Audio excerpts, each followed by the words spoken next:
the hard way. No, it ain't. But you know what I'm saying? Beats and Bitz podcast. We in here. Breezy with the pirate hat on.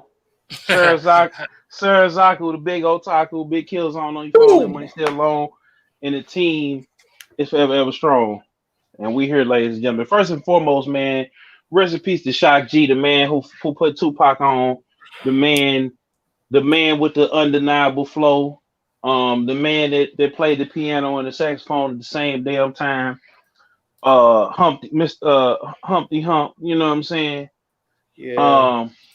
Yeah, man. I remember vividly watching that video as a child over and over and over again on the video music box. Mm-hmm. Same song. I remember, when Tupac came out. And of course, we can't forget I Get Around. Like, because Weekends was made for Michelob, but it's a Monday. Yeah. So, you know what I'm saying? He legend, man. We still don't know what happened. But I just remember, man, bruh, I just remember him being like one of them guys, man. And yeah, man, he gonna be missed, man. It's hard, man, after losing DMX and Black Rob and with everything else going on. Yeah, man. So rest in peace to the legend, man. We're gonna give him a moment of silence, man.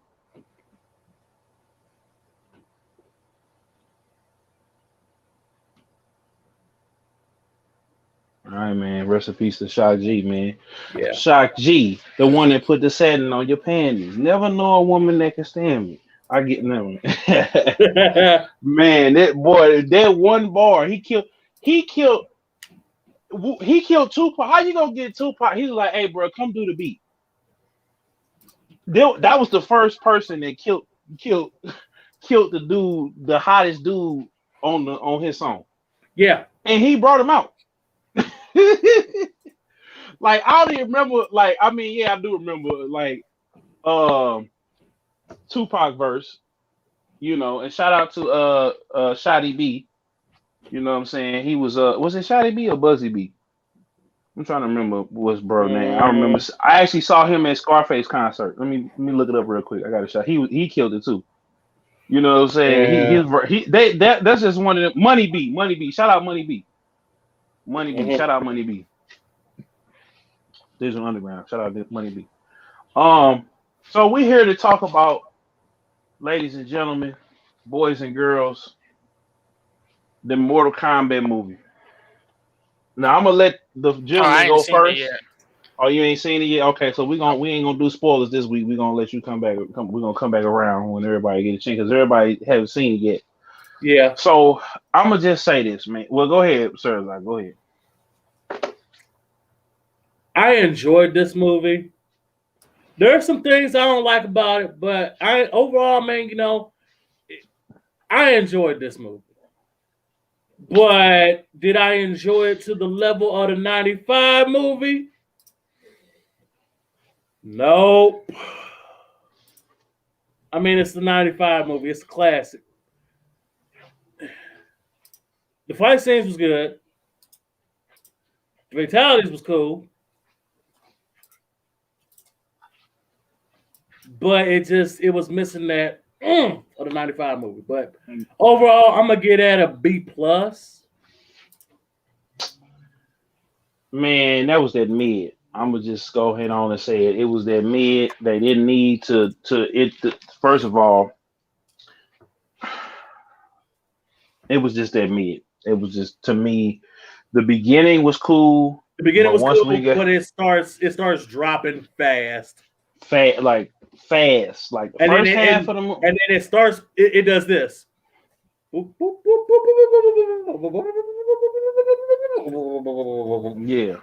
Yeah. And especially the ending pissed me off more than anything.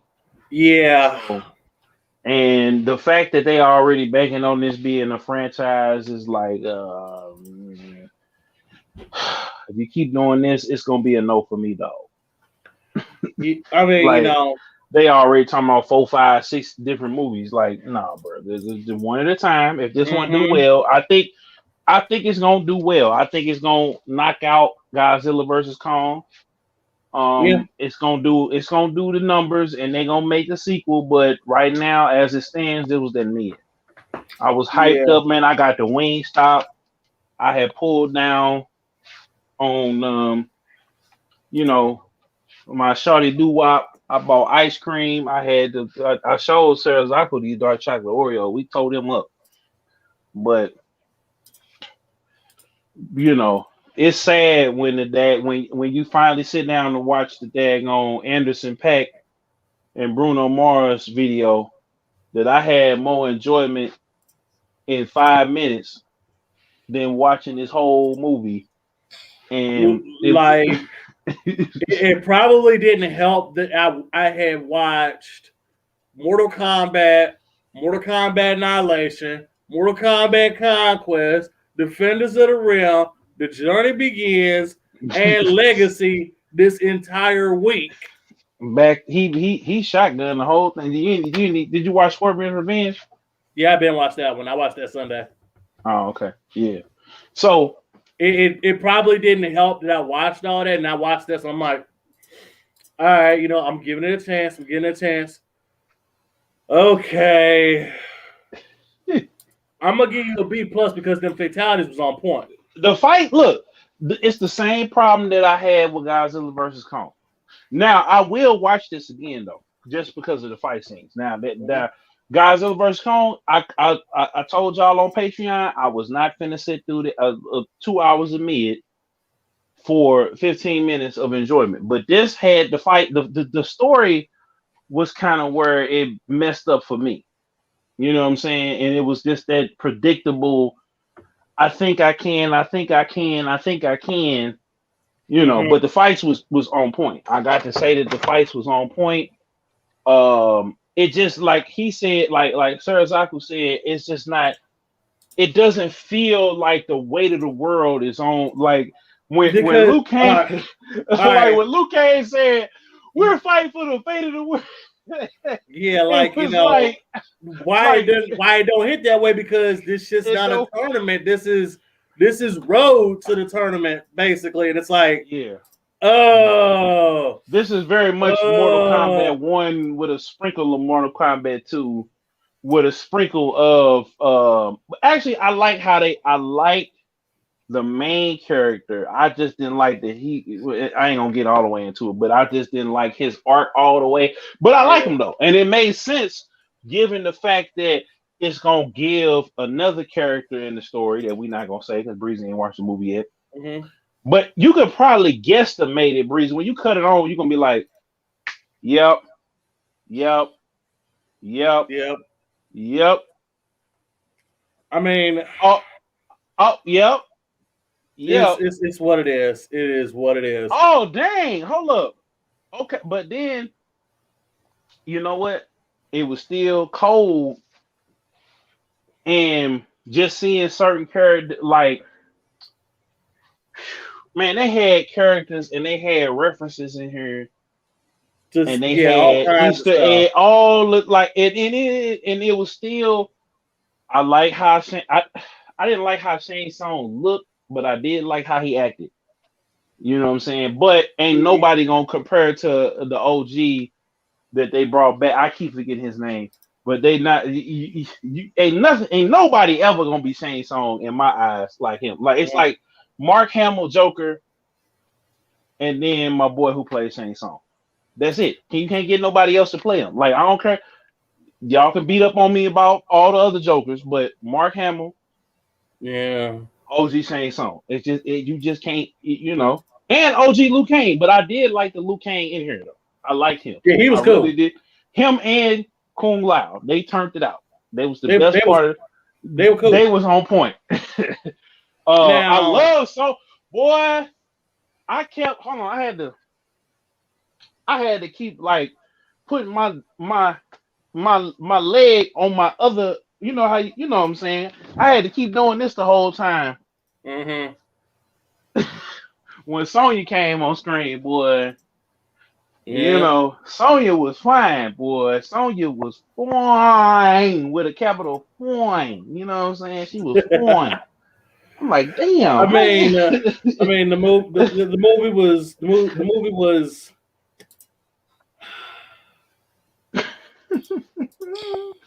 All right, you know what? I'll probably watch it again, but I'm gonna watch it. I'm gonna watch it again. They didn't piss me all the way off. Like Godzilla vs Kong, man, I cut that mug off before they got to the tank. I'm like, man. I mean, I'll watch it again, but like, thank God I didn't Oh, have to fucking pay to go to the movie theater. I'd been all matters of pissed off. yeah, I would have. I'd have been like, no, I want my money back. Yeah. It kind of got me scared, man, for Black Widow, like, because if I pay that 30 and it's me and I'm cussing everybody out. Oh no, I better get my money back. I'm gonna just wait till the reviews come out on that one. I ain't even gonna see it day and date. Y'all just I still want my money back on plenty of movies. I want my money back on Batman and Robin. No. I want my money back on Thor: The Dark World. I want my money back on I want my money back on just all kinds of movies. Man. So, but that Falcon and the Winter Soldier though. Yep. Let's do it.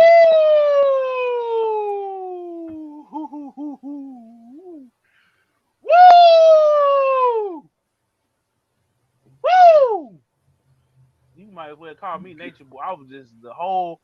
That was a good ass episode. Oh just, man, Breezy, did you watch it? Yeah, I watched it. I had to subscribe from a bunch of people. All right, spoiler alert! Anybody in here don't want to get it spoiled for them? Get the fuck out.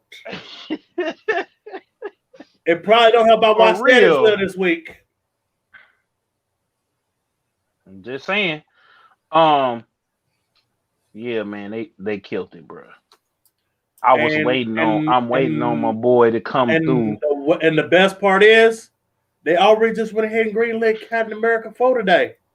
Same showrunner from this movie. What up, Hayes? Yeah. I mean, dog, it. Oh my God, man. Oh my God, bro, this episode was so damn good, bro. This is how you end it. Like, and I didn't think they was gonna even be able to top the last episode because the first 15 minutes of the last episode was damn. And then they came in and then like old boy redeemed himself. Yeah. He came in kicking ass and you didn't even know, like, I'm like, damn, he finna come through and kill her. Mm-hmm. He finna, but then he was like, you know what, man, I gotta do the right thing, man. I was tripping. I was slipping, falling, and I couldn't get up. Yep. Word DMX. So I'm gonna get back to it. Then my boy came through that window in that damn suit. Man, tears fell out my eyes and hit this pillow over here. And I stood up, stood on top of the bed. Mm-hmm. I put my right fist up in the air. It was a damn good episode. And I stood. Hold up. I stood just like this. The whole, like, my arm got tired. Mm. The whole rest of the episode for the next 40 minutes, just like this. Yep. Man, shit was amazing. Breezy, what you thought? I thought it was a perfect episode, and from the conflict from the previous episode with him and Isaiah, and then making sure Isaiah is remembered, and even him giving his speech in the end about why everybody needs to change their mind on the whole, not repatriation act, but the whole moving people around and shit. Like, this episode was everything it needed to be that could be referenced not only from the past, but even now. What I think is fucking hilarious is that a lot of people let their robes come out, if you know what I'm saying, on YouTube. Oh yeah, man. You know, so there was a lot of people I had to unsubscribe from that I was just like, oh yeah, we knew you would look. Don't put the racist racial stuff in my marble. Don't do it. Like the same people saying that shit is the same people that go like, oh, but like I love the X-Men. I'm like, you are aware that both it's plenty of racist shit in X-Men, and that both that Magneto and Charles Xavier is based on Malcolm X and Dr. Martin Luther King Jr., right? Yeah, they don't know, but it's not in their face. It's not so blatant. overt. It's not like you don't have like a good 3-minute monologue about it. It's like something mentioned in passing, and they keep it pushing. Like the only X-Men movie I think that had like a hardcore plot about it was like that last one with Peter Dinklage when he wanted to fucking cure all the mutants and shit. That's why that flopped too. And then you know what? And not even that. Well, them last 3 flopped. Now, Apocalypse wasn't that good, but the reason why people went in so hard on Dark Phoenix, and I watched Dark Phoenix, and I said, you know what? It wasn't perfect. It was just like Mortal Kombat. No, the problem with Dark Phoenix is that motherfuckers want to jump to that storyline, and it's like, no, you have to build it right. You have to build that shit up. Like, remember, Jean Grey is like a mid-Carter at best when she becomes Phoenix. Then she goes to the top of the pack, and then during the Dark Phoenix saga, you elevate really 2 people. You elevate Cyclops a little bit, but you fucking push Wolverine from the lower mid him all the way up to the top. Yeah, he the top motherfucker after this because the shit he does when he takes out everybody in the damn Hellfire Club coming up from the sewers back up to the top floor. That is where Wolverine got his push from hell that never ended. But I mean, I'm saying, but the Phoenix Saga and the Dark Phoenix Saga by extension, you can't just rush that shit. Like, why do you think the best adaptation of it is the 90s cartoon version of it? Yeah. I mean, I'm not arguing with you there. I'm just saying that the movie, I felt like, that's one argument about it, but the movie on its own, it was a good ending to the whole little thing. Because they could have kept New Mutants. We cut New Mutants on after Mortal Kombat, and I'm like, this was hella mid. I'm cutting this off. Yeah, this is that Reggie. That's that Reggie right there. They didn't even know mid. That's that Reggie. I cut that mug off. I said, man, everybody hyping this piece of crap up. They could have kept that. They could have just deleted that and never needed to come out. It never needed to come out. But the thing is, with this, it's not like Black Panther. Yeah, where they can fake like that, they can be cool, and it's a self-contained thing. This is we having the real conversation. Whereas, Black Panther was building black folks up. This is addressing the issues that's in society that's going on right now. This is addressing the quarantine.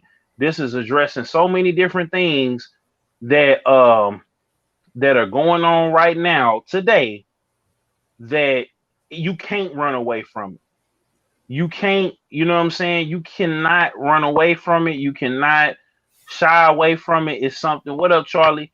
It's something that everybody got to talk to and deal with right now. You know what I'm saying? They executed that shit perfectly. Perfectly. I think all the people who are butthurt about it and up in arms about it clearly have some biases that they need to address with themselves, because you don't want your woke shit shoved down your throat all the time. Like the Star Wars movie, the last 3, like that was a little bit some woke shit, but like this is like done in a way. Hold on. Boom, boom, boom, boom, boom, boom, boom, boom, boom. Boom, boom, you know what we say to that? Money. Boom, yeah. Boom. Do. Slap. All right, let me quit playing. I ain't had a. I didn't have a flex bomb. Hold on. I didn't have the flex bomb queued up for it, but hold on. Shout out to that boy Charlie with the $10 super chat, man. All right. The super chat is on right now. Hold up.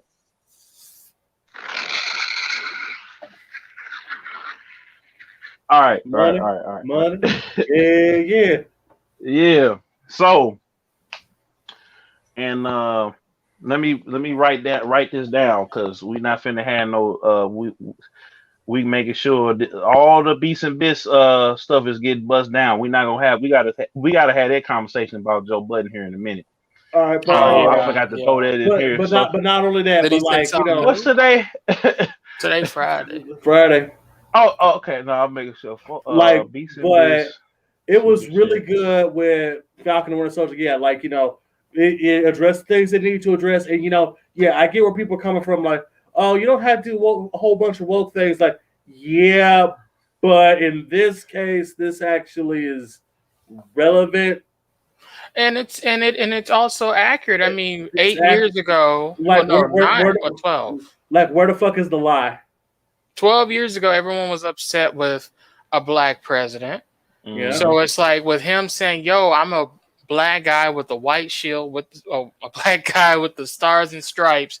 I don't have white hair, white skin, or blue eyes." It's like that's accurate because who has Cap been for however many decades? A white guy with blue eyes and blonde hair. And it's like, here's a black guy who's considered, just like the people who came back, he's considered one of these other people that doesn't belong with the shield, bottom of the totem pole, bottom of the ladder. And they're like, why does he have it? Even though he is the Falcon, even though he did save the world, they're like, you're still a black guy.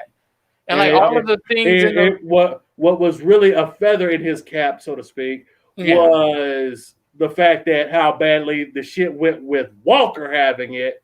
But like, you can't really blame this shit on Walker because it's like, this is a dude that, they put extremely high expectations on, and there was no way he was going to live up to it. I don't think anybody could have lived up to that. And it's like, this is a dude who has some, he's probably got some PTSD. This dude has 3 Congressional Medal of Honors. Most motherfuckers only get 1 tops. This dude has 3. Yep.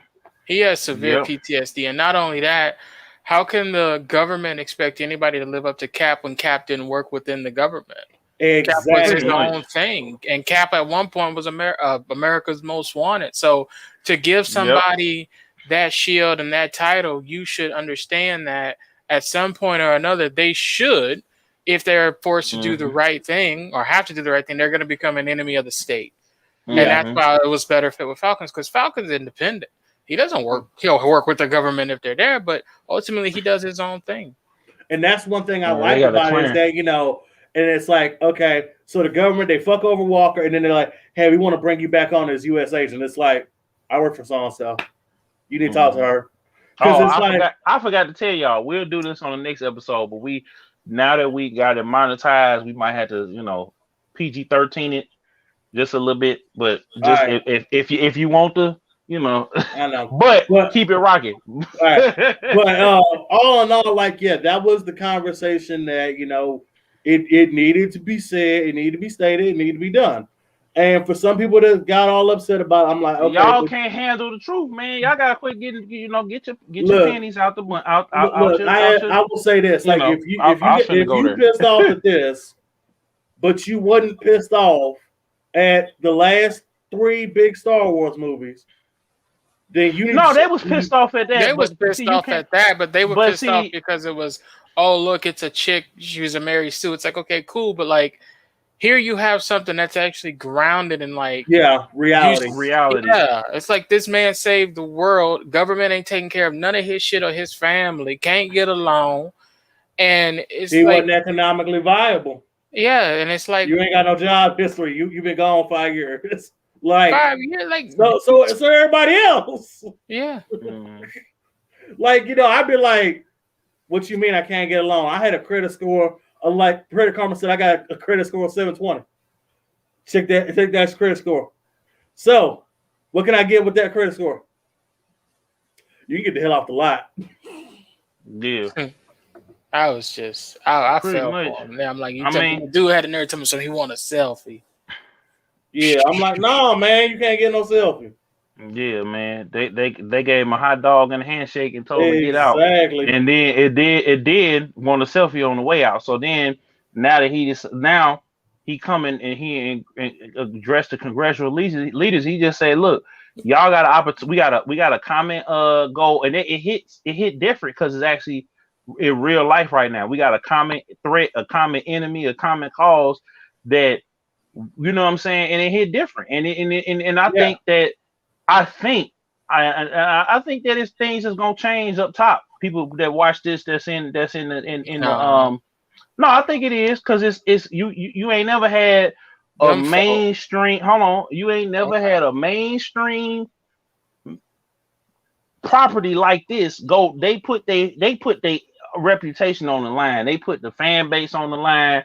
Everything on the line to tell this story. And if you really think about it, yeah, it's Disney, it's Marvel, it's superheroes and all that, but they was finna lose, like making this type of TV in a action-packed, I would say, let's just say a kid show. They put everything they built in jeopardy on this show. Let's just call it what it is. I don't think they did that at all. I think what they did is they gave everybody some medicine to eat to go back to sleep because, yeah, Disney put this out and they gave it to Marvel fans and shit like that, but Disney still is not giving their employees extra pay, hazard pay for working at these parks still. Yeah. So, like, bro, these CEOs of these multi-billion-dollar companies are insulated with their own people. Like, they sit in a room sniffing their own farts and eating cheese and wine. That's why I think when Falcon said, because to them the bottom line is one thing: green. Mm-hmm. And as long as the bottom line is green, they really don't have to give a fuck. Now that bottom line start turning different colors. Oh, okay, you fucking with the church's money. Then they want to do something. And usually what they end up doing is something in the extreme that fucks everybody over. Exactly. So it's like, as much as I love the messaging and everything because we've had tons of movies. You had that type of messaging in like G.I. Joe. You've had that messaging in what was I ain't gonna say Transformers. Let's stick with G.I. Joe. But like, you've had that messaging before and nothing's really come of it. Hell, Captain Planet. He was the first one to be out here talking about global warming, and look where we're at now. Yeah. Like, so they don't really care. It's just, oh, these people are upset about inequality. Well, let's give them a movie or a show that talks about inequality, and that'll lull them back to sleep. And it's like, the only time they ever want to act right is when you are outside of their facility and their offices. And it's like, yeah, you got the police and the military out here, but they only have so many bullets. Mm-hmm. And that's when they want to start changing shit. Yeah, I mean, like I said, I feel like, but overall, it at least had, go ahead. Overall, it said what needed to be said. It did what it needed to do. The thing is that now we play the waiting game and see if anything actual of note will come of this. But this is the waiting game. A movie is what's gonna come of this. They already said Captain America 4. That's the only thing. That's the only thing that'll come of this. And Captain and Falcon is gonna lead the Avengers in the next Avengers movie, and we're gonna have Thor, Jane Foster's Thor. We're gonna have Spider-Man is officially a part of the MCU now because they just made this deal that they're gonna be able to stream. You're gonna be able to stream all the Spider-Man. To this to 2026. The deal is now. And it's gonna be on Disney Plus. Netflix got first round. Miss Marvel. She coming. Yeah, Brie Larson. I'm not watching it. Well, I'm really not. Hold on. It's gonna be Brie. It's gonna be Brie Larson. It's gonna be Brie Larson. It's gonna be what's my baby girl from WandaVision? No. Monica. Monica Rambeau and Miss Marvel. That's gonna be Marvel. Okay. I'm rocking with that. here's why I don't like new Miss Marvel, because anytime I'm talking about the character of Miss Marvel, I'm thinking of latex black with the lightning bolt on her shirt. Yeah. And I'm like, yeah, that's the Miss Marvel I grew up on. You grew up on this 12-year-old little girl. I grew up on that woman, all right? Well, I like Kamala. Like Kamala, and then if they doing what they doing in this Spider-Man movie, we gonna see, her and Miles, they have a little tryst or whatever, and you know what I'm saying, they, it's a little love triangle between her, Gwen, what's her name, Gwen and Miles, and then you gonna have Peter in the mix up with MJ and all. So you setting up. I like the setup because we're gonna need Captain Marvel. Now maybe Brie Larson. They talking about Brie Larson might get replaced. I honestly, even though she be saying off the wall stuff, I don't think she's a good actor. Well, I don't think they really gave her. I think she did well with what she had, and I think she did better in Endgame with the 5-10 minutes that she had, than as opposed to her like developing. Like she's a development. I mean, yeah, but that's what I'm saying. But they got to develop. They're gonna build her out because we're gonna have the Skrull and the Kree and all of that. And I feel like the next movie she didn't act in a couple of little things.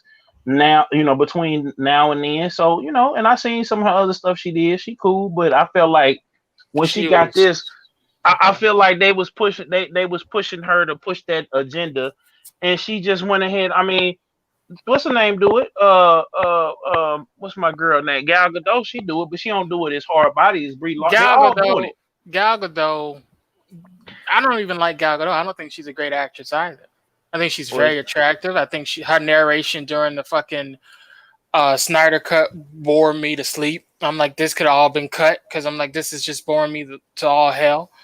But Brie, I've watched a couple of things Brie's been in, and she's kind of not good to me as an actress. I think they need to recast Miss Marvel. And it's not even having to do with, the shit she said. Want her.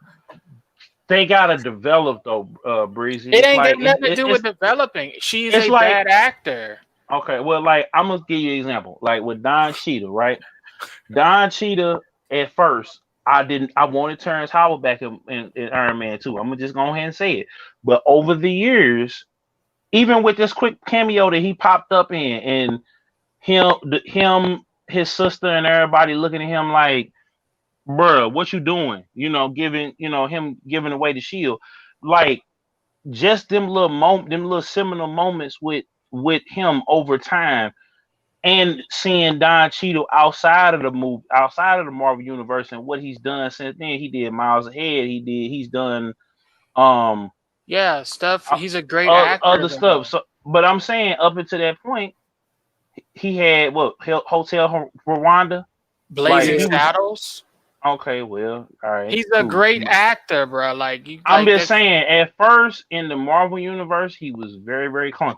But as things moved along, listen, Don Cheadle has a plethora of movies we can sit down and go through and see his acting ability. Yeah, Brie Larson has 66 films, and out of all, not films, some of them are like little shorts and shit, but out of all 66 of them, she's terrible to me. I feel I've seen better acting from the nigga from Twilight, Edward. And you remember how people hated him. Well, actually, he can act. He's bad in what's name. See, but okay, so she had 66 bad scripts then. But she had 60. You just said bit roles. If I'm the dude if I'm the girl in the back walking, she was the side character in Kong Skull Island. She had her own unicorn movie that featured her with her own writing, and that was ass. That was all her, and it was ass. You assing your own shit? Look. I'm hoping that Breezy going in tonight. I'm not. Just saying, she's not good as an actress. Oh man, he ain't shooting her no bail for being in the game 15 minutes. Like, I'm sure she made a couple free throws. She did get some assists, but she can never fucking hit the buzzer beater. We'll see. She a bench warmer.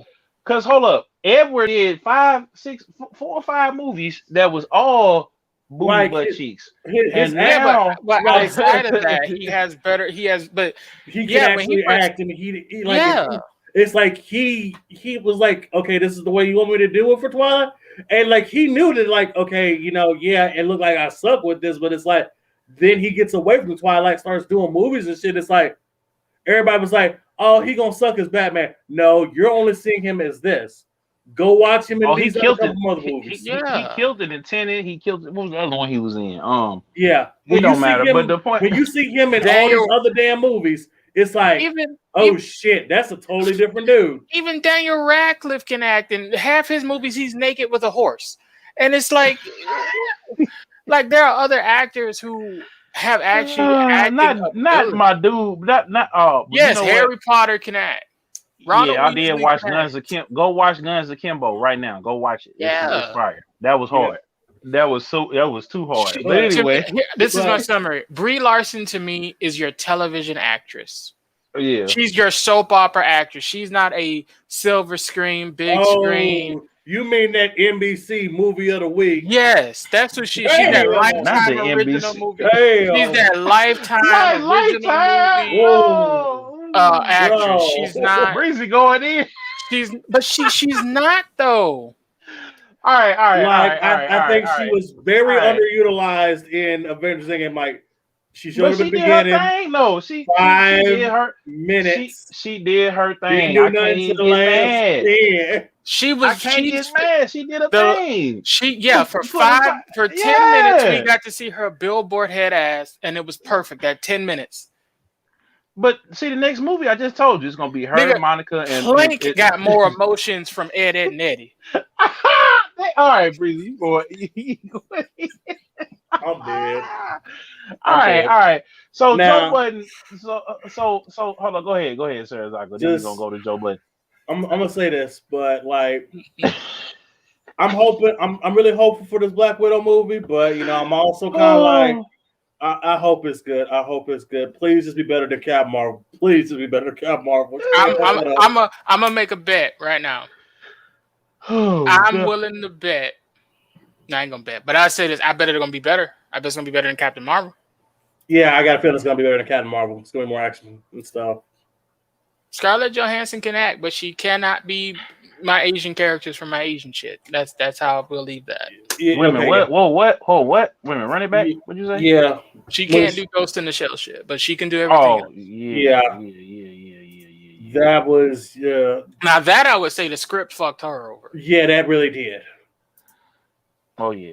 Gotta say it. I mean, but what Joe Budden do now? Yeah, what he did now. So Rory and Maul is lowering up. Yeah, I can't. I'm country. I can't talk. Lowering up. That's the word on the grapevine. This academics talking. Academics want to see him under. You want to see him beat down under a car a little bit, and that's why. That's why I like.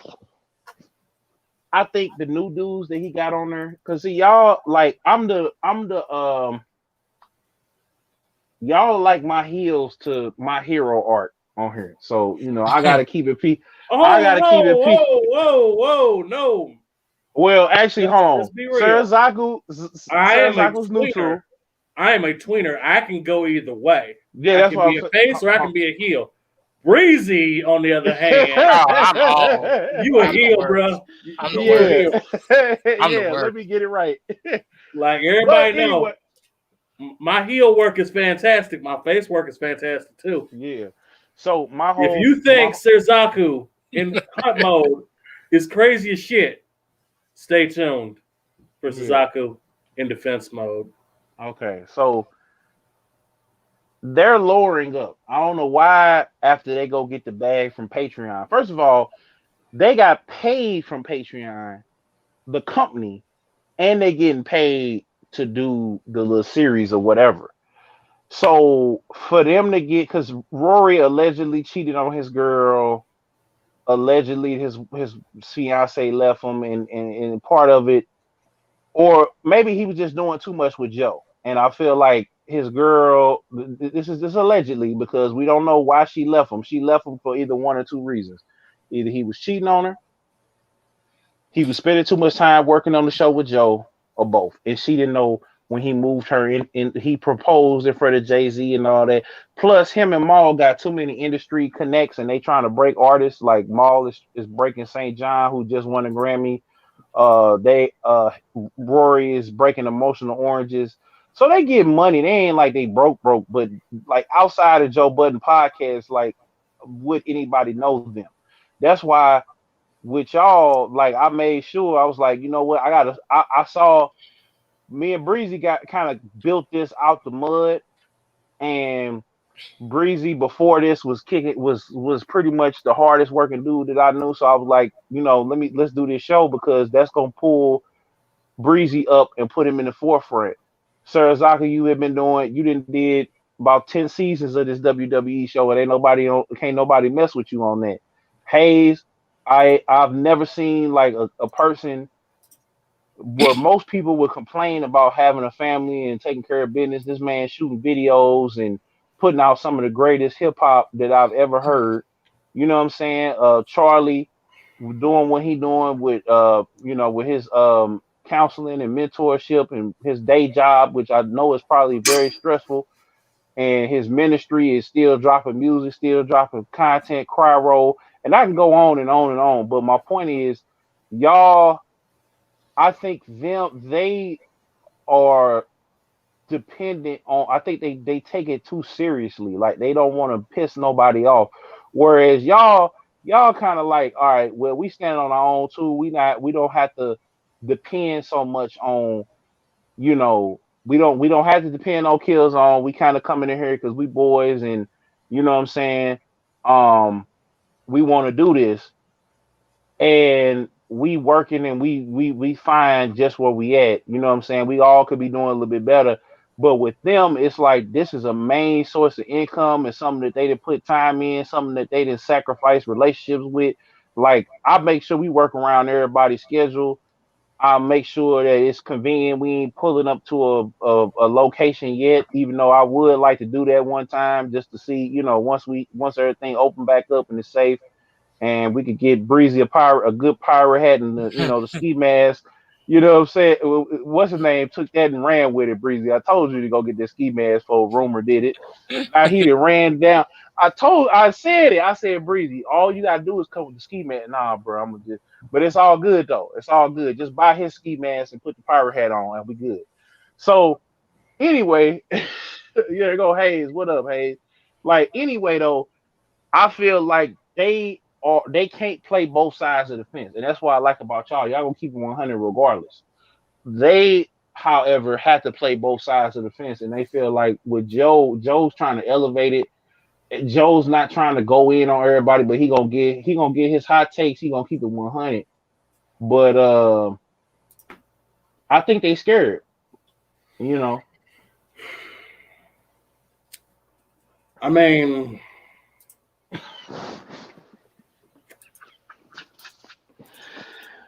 go ahead, sir.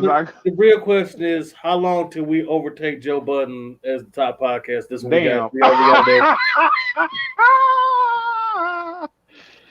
And that's no disrespect to Joe. That's no disrespect to him. Like look, when it's time, we want to be top of the mountain. When it's time, Bruce. When it's time, I want to say this. When it's time. I like and dislike Joe. Depends on how I'm feeling that. But I feel it really does depend on how I'm feeling that day. I am absolutely schizophrenic and bipolar when it comes to Joe Budden.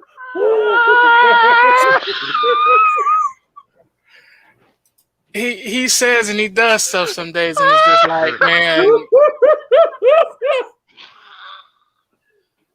Oh, I'll say this. Okay. I do think the podcast, his podcast, is far better with the two new guys he got. I don't even know their name. The two new guys he got versus Rory and Maul. Because, like, to me, Maul was always agreeing with every fucking thing and just having the wrong fucking takes about every fucking thing. And then Roy was just kind of like the guy who was also to Joe's left, who would also pretty much disagree with Joe or disagree with Joe. Whereas these other two dudes will actually check Joe and say, Joe, you're wrong. You're thinking about it wrong. He's like, oh, well, excuse me. And I'm like, finally, somebody in the room to tell this nigga, yo, get off the high horse. And like, you're wrong. Like, I appreciate that now. But I don't know, considering, you know, how they started this from almost nothing and then to build it to something. And then you had multiple multi-million deals where it was like 100% retirement money and those fall through.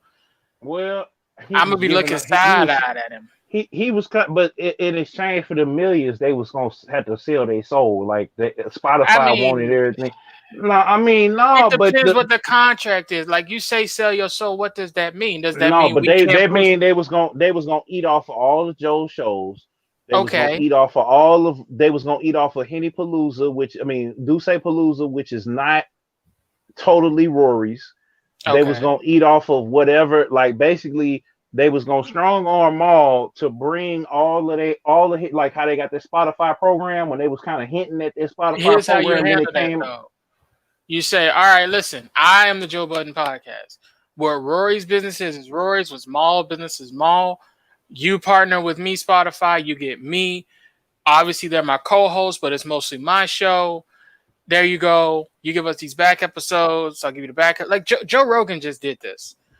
Well, see, the difference with Joe, everybody else ain't on his team, ain't nobody. Like, you don't know, you know his cameraman, but you don't give a damn about Joe Rogan's cameraman. He gonna talk to him, and he gonna pay him $100,000 a year to do the show. Here's how I'm looking at this. You know, if we did a contract, right, 2-year, 5-year, whatever, okay, for next 5 years, we'll say we only can post some Spotify shit like that. Yeah, we're gonna get a drop in fan base and shit like that, but my niggas is taken care of. I think I take that L. It's like, but see, that's the thing. Like once you start dancing with the devil, it's like 2 to 5 years, bro. I mean, but that's what I'm saying. They kept moving the goalposts with them, and so that's my thing of keeping it independent and keeping it crowdfunded. It's like, how much is moving the goalposts? What's moving the goalposts? And Patreon did give them a bag. It kept them independent because Patreon doesn't need to have ownership of the podcast because they're gonna get a commission off of being, because I'm on there. You know what I'm saying? Shout out. Yeah. So my point, that's what I'm saying. So it's like they paid them what they was asking for on Patreon. They gave Joe a seat on Patreon, and everybody was taken care of. This ain't necessarily a money issue. This is Rory and them can't be themselves because they got too many industry ties. They tired of Joe because they felt like Joe is overstepping his boundaries. Sometimes he does. Sometimes he does. Like Joe, okay, but if your girl problems is it's like. It's like, and we have instances where, like, hold on. We are not going to have a conversation about people on his show having issues and stuff like that. When this man said out his mouth he likes to masturbate his dogs. Okay, well, that ain't got they took that out of context. They took that out of context. That's not taken out of context. No, it's not. That man said right there on that couch. He said, "You ever look at your dog? Sometimes you wouldn't just give him like that because everybody do that. If you own a dog, you know what I'm saying." Nigga, I don't own tons of dogs, bro. That's not out of context. No. Okay. He was wrong for saying it. Bro. He was wrong. He was dead ass wrong for saying it. Hell no. But what else? For saying it so he can do it still? No, I'm saying that was out of pocket. But my thing is, let me ask Serizaku. Shit was out of space. Fuck a pocket. Okay, well, Serizaku, let's just say hypothetically, right? Matter of fact, it's actually happened to you. I ain't even got it because you didn't came on here and talked about it. You and your ex was going through it, right? Mm-hmm. Serizaku working, I don't know how many damn hours he worked. He killing me. I can't even. I'll be wishing they open back up. Well, never mind. I can't even talk about it. But my point is this. My point, and he's still Yeah, I had my issues, but like, you know, I talked about my shit after it was all over. Said and still performing on a high level. And he Because didn't like Serizaku didn't come in here and cuss me out. He no, ain't come in here and because cuss like you here's out, my Breezy. thing. Because like here my thing is like, you know, whatever personal shit that I have going on, I lay that shit in the car. Exactly. If I'm going to hang out with friends, I leave that shit in the car. I go to see, you know, I go to work, leave that shit in the car. Whatever my personal issue is, I don't need to fuck with my money or my life right now because you know you gotta take care of your health. Take care of your health, it'll last your lifetime. And you know, yeah, I had my shit that I went through with my ex, and you know, fuck it, you know, I've been happier ever since, you know, since that is all ended. But you know, like the thing is, I don't talk about it like while it was going on because, like, you know, at that point, you almost kind of seem like you either gonna shit or you gonna get off the pot, like you know. And there's some dudes they do that. They complain about, oh, my girl did this, or my girl did that, or I'm doing this, or I'm doing that on my girl, and this and that. And it's like, dude, shit or get off the pot. If you gonna break up, don't fucking, you know, be like telling people you gonna break up and then not do it. Not do it. Because I'm like, and my whole like, point is, I don't do that shit. Like, you know, if I'm having an issue with my significant other, like my current girl, like she and I, we talk it out. Because we're adults. Yeah, we love each other, but yeah, it's like we talk that shit out. That's just what we do. exactly. And you're going to love who you with or not. And the thing is, it seemed like from the very beginning with Rory, like his lady, you know, no disrespect, but she was coming in changing things. And here's my thing: she knew that she was working. And the same thing what happened with Joe. Joe said, "Look, baby, I love you. I love our son. I love the life that we live. Like you stayed down with me when I lost it all. They was accusing me and everything. But I have to do this work. I'm tired. It's not that I don't want to come home and beat your back down, but I'm tired. You know what I'm saying? Run me a bath. You know what I'm saying? Give me a Red Bull or something. I'll be good to go. I'm gonna give you a good. You know what I'm saying? He was basically saying all that. I ain't gonna get all in that man business, but he didn't let his personal stuff mess it up, and he got a bag for it. So with Rory got out in front of Jay-Z and proposed, and you out here, if you out here messing up, then you can't get mad at come in and scream at Joe and get mad at Joe and then and Maul, you know what I'm saying? And I'm this is my thing. I'm not trying to, because a lot of these other podcasts they be talking about him like a dog because they want to get up out of here. All I'm saying is, man, y'all gotta keep that mug rolling and then work it out in front of work it out for the fans. Don't boycott the show because it after y'all made this big old bag, y'all. I know he made sure everybody ate. That he turned down their money so that everybody could have their freedom, and then they landed over there at Patreon on getting a bag on top of getting a monthly bag. You know what I'm saying?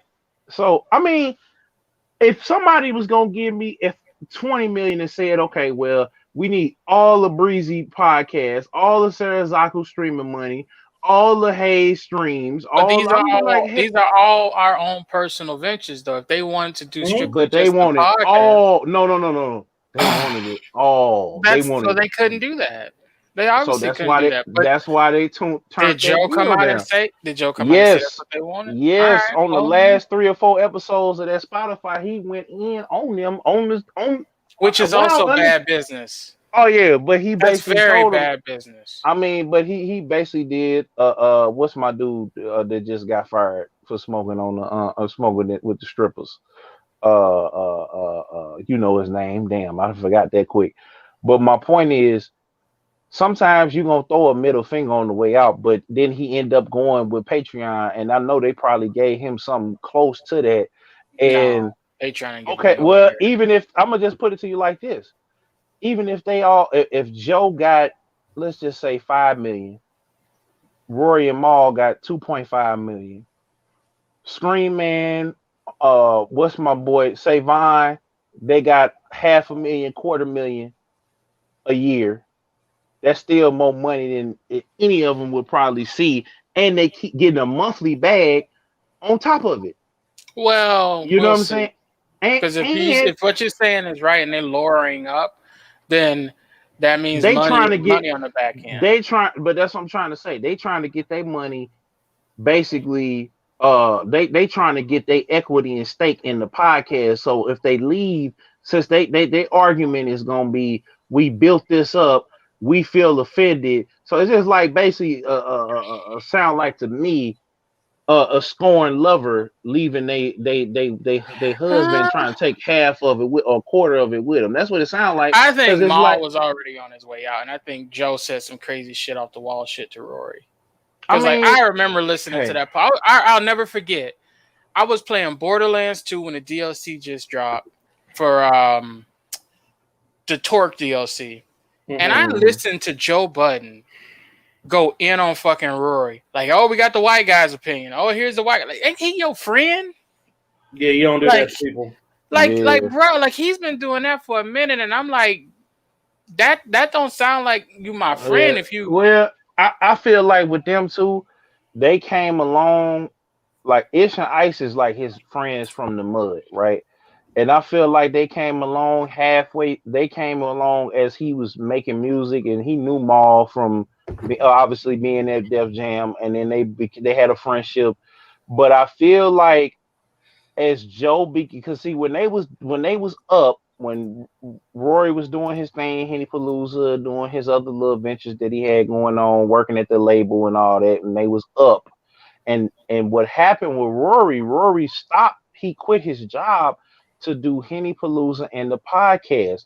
So he lost his safety net. Whereas Maul ain't never stopped working for the label. He breaking new artists. St. John is out of here, which he's dope. Y'all go check him out.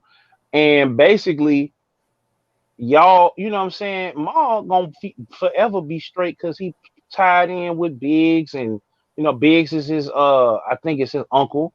So Maul worked hard and put himself in the game. He like an older Wayno, an older version of Wayno. Basically what Wayno does, they kind of tied in. But with Joe, it's just I feel like they created a monster. They helped Joe out. But now fuck it. I don't like Maul. Anyway, continue. I fool with Maul, but Maul, whole thing with Maul, like I said, man, I don't like how all the other podcasts trashing them. I like them as a group and a unit, and that's kind of what formulated us as far as like I say, okay, I want to have something like that, but for gaming and music, and it not be like anything else out there. Like I said, we gotta have, because at first it was just me and you, Breezy. And when I brought Serizaku, I said, okay, yeah, now we gonna put pressure on them. And the fact that that they tapped in, shout out to Mandy, you know what I'm saying? That's Pie Bay right there. She's people is watching now. So whether they're in here right now, they watching, on the playback on Facebook or Twitch or wherever they watch, they watching it. You know what I'm saying? They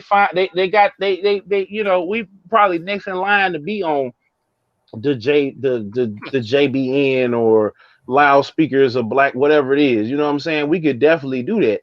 Yeah. But at the same time, I just want them to get it together. You know what I'm saying? Because see, the difference between me and Joe is like when Young Link was on here and me and him had a discrepancy, I stopped the show. And you know what I'm saying? We handled that. When old boy was on here violating, we stopped the show. We handled that twice on that same show, and I'm not working with him no more. Period. You know what I'm saying? He still has yet to probably reach out to y'all. So the point is, I mean, already know what time I'm on. But I'm just, I mean, we ain't finna go into that. Shout out to that brother. I ate with him, but my dignity wasn't worth more, than what I ate. You know what I'm saying, and what I learned and everything else like that. But may peace be upon that brother.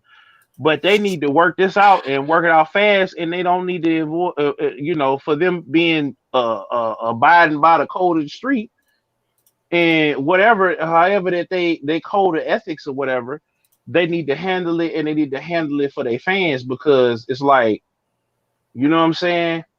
It is what it is. So my next thing, man, Soulja Boy came out with another. Fuck Soulja Boy. Damn, Why we finna? Why we hating on Big Soulja, Big I'm Draco? just tired of him. No, we can't be. No, I can't be tired of him because the man said he don't be getting his props because a lot of the artists, a lot of the people in this game built their whole come up off of Soulja Boy. It would be no social media artist if it wasn't for Soulja Boy. Like every rap label should be paying him residuals for coming up with that model. Matter of fact, every music label should be because he the one that did it first I and mean, did it I and still respect doing it. his vision. I respect he pioneered some shit like Kanye, but I want him just to shut the fuck up, Camp. Like, And then, I respect the man, but like, I'm tired.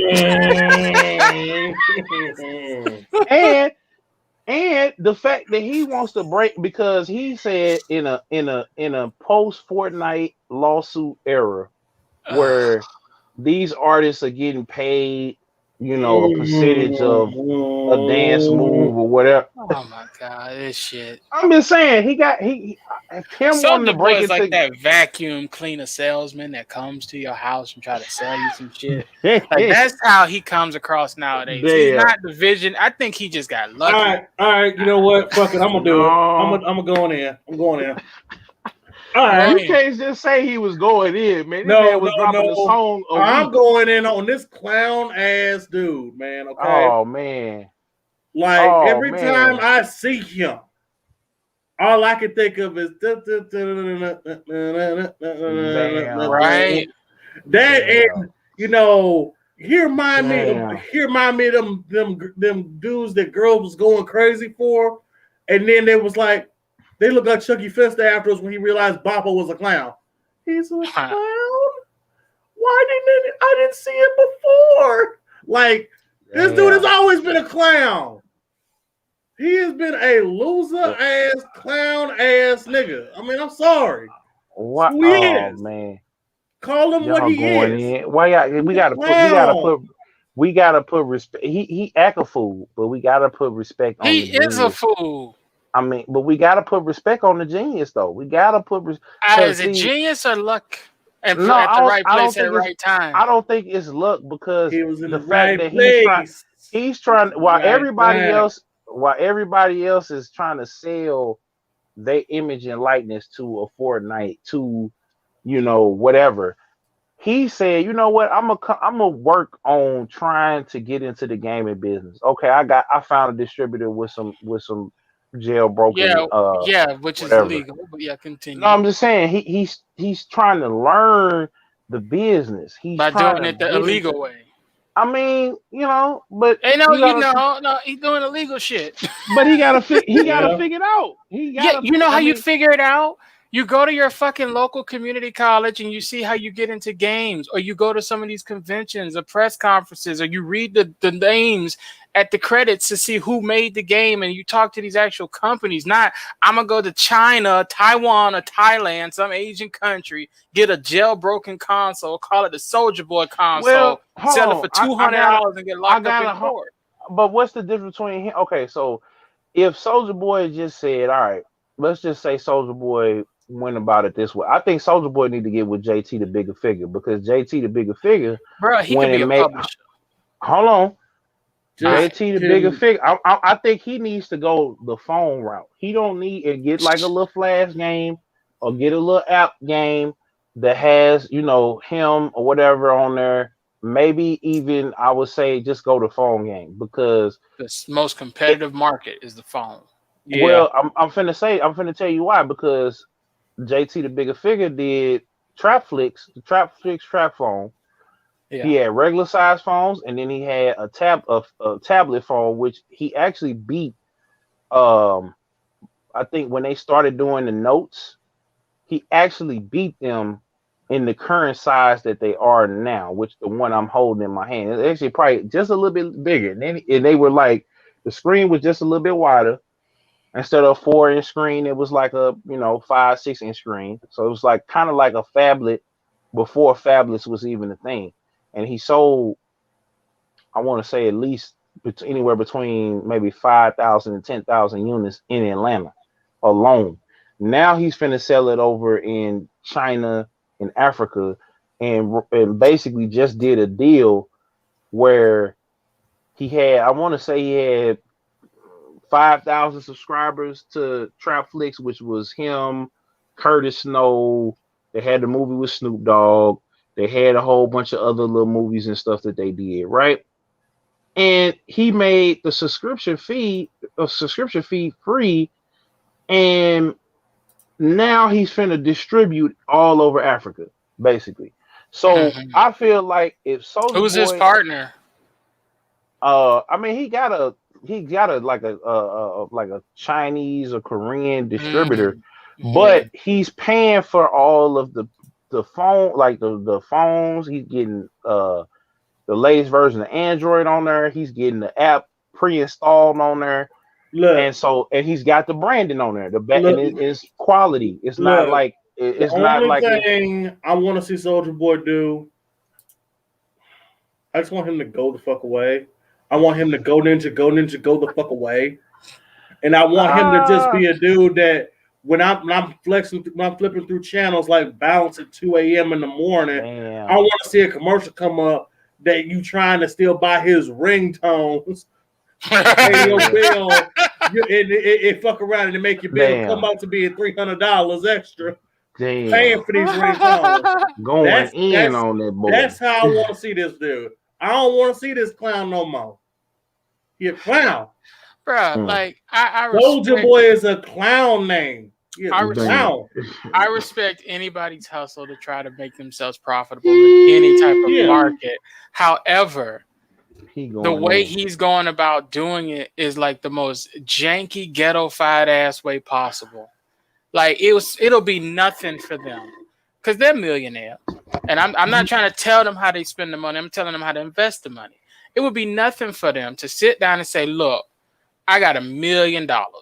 Let's go look at what's going on Kickstarter or Indiegogo. There you go. Or let me publish some shit like Devolver Digital, because most of them Devolver Digital games are only a couple $1 million. Yeah, and they got that, and they'll make that on the back end. So it's like he not really trying to get into making games and shit. He just trying to get rich quick. Well, I feel like he's trying to learn it, and I think that maybe because he got because he got music, he when he feels like putting out a hit like this, he make it clap finna take over. He finna come back. This finna be the one that sent him over the top because he took TikTok over. Is getting on Instagram. You know, girls like this is the trilogy.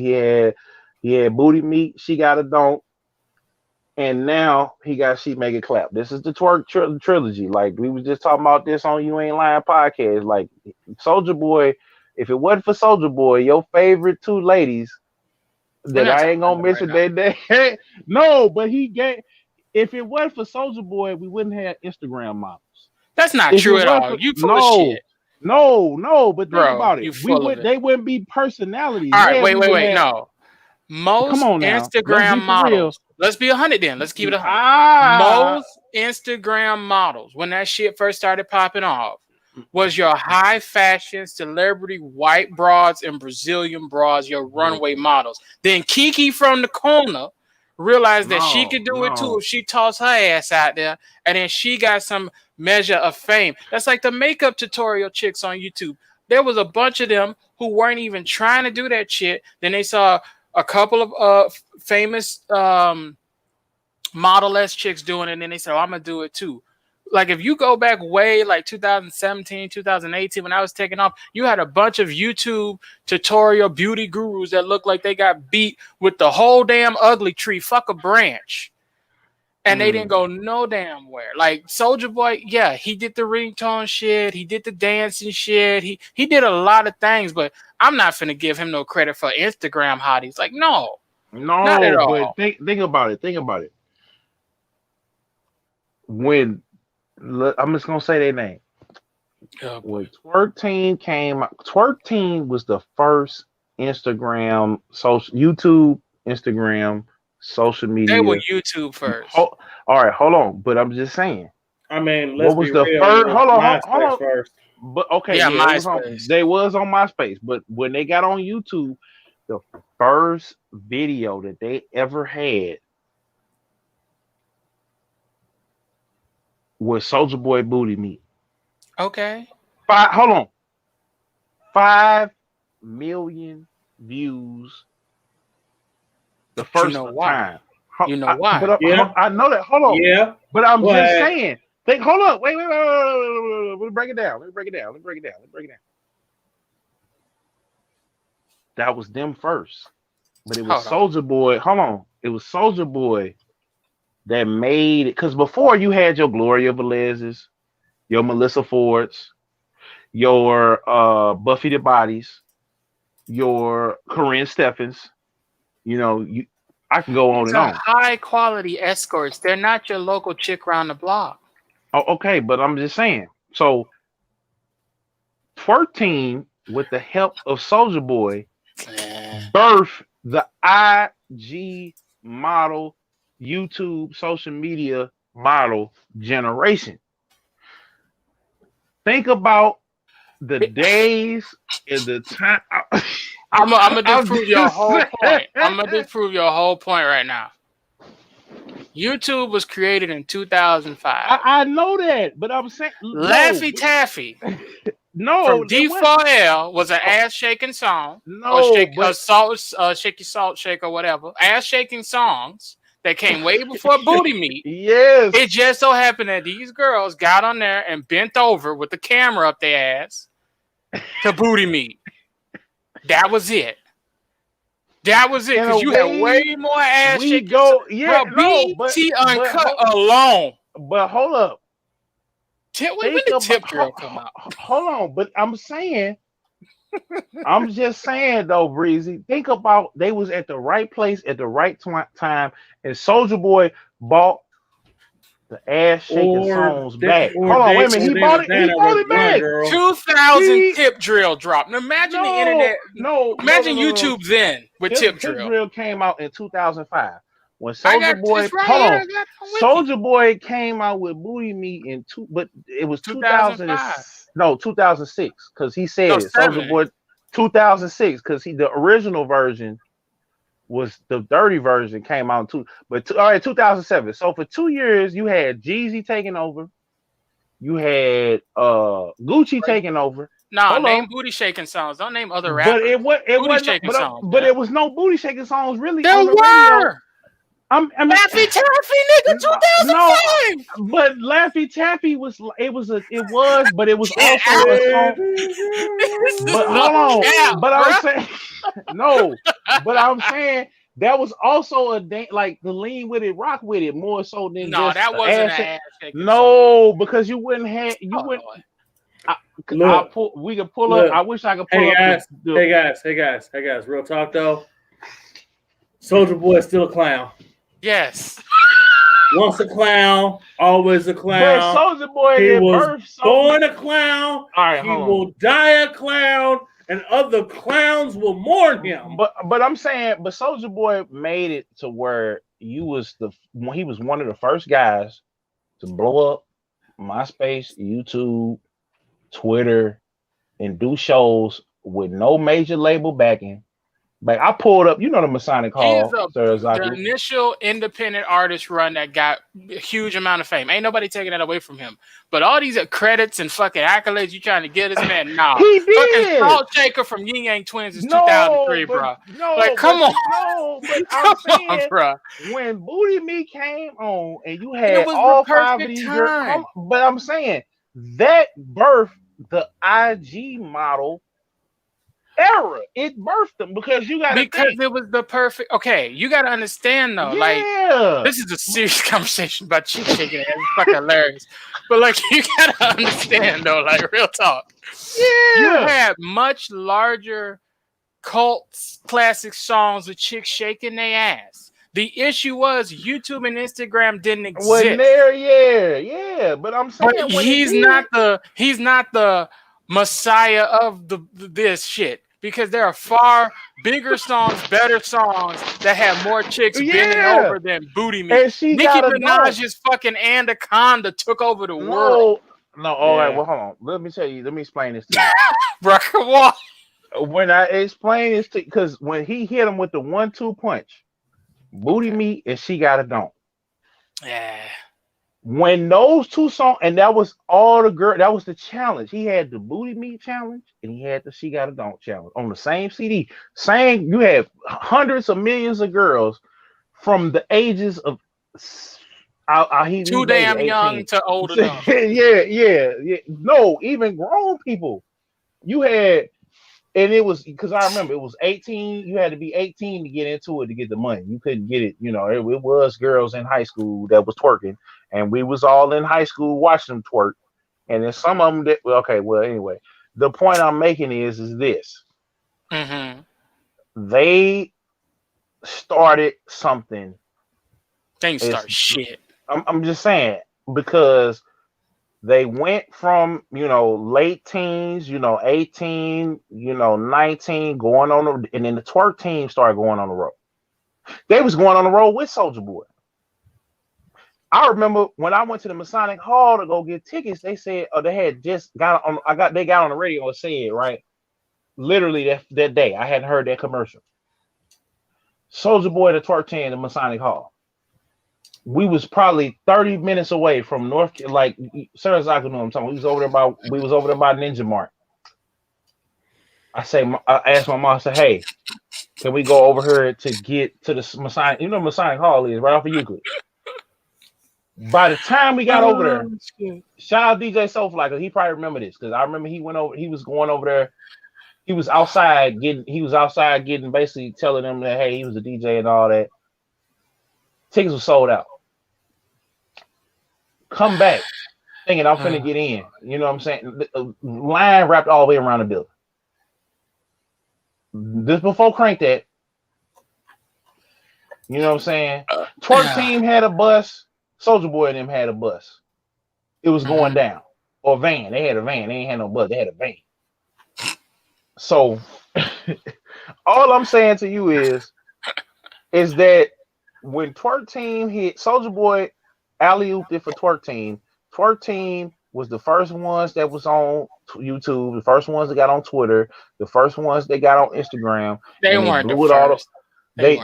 Those were the ones you were paying attention to. No, but they was the four founders of the twerking on the internet, like the culture of twerking. It was them. Well, actually, no, that actually should belong to Sir Mix-a-Lot. Be all honest with you. We talking about on the internet. We're not talking about. I'm not saying, of course, I can sit up here and name Yin Yang. I can name Bubba Sparks. I can name Sparks. I can name Uncle Luke. We can't forget. You can name fucking Black Bees. David Lady Lumps. Yeah, check it out.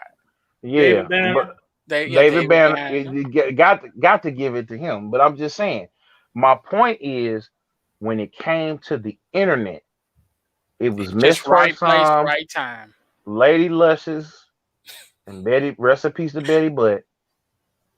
It was Soulja Boy who ushered it in. See, you already know too much about these chicks. You talking about? Hold on.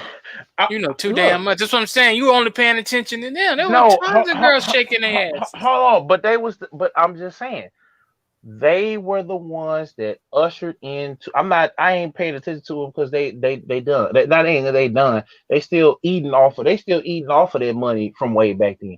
My point is this: we wouldn't have. We had after them. It was Rosa Costa, and she was over there with Joe. Who else was it? What's the girl that was with Rockefeller and then left?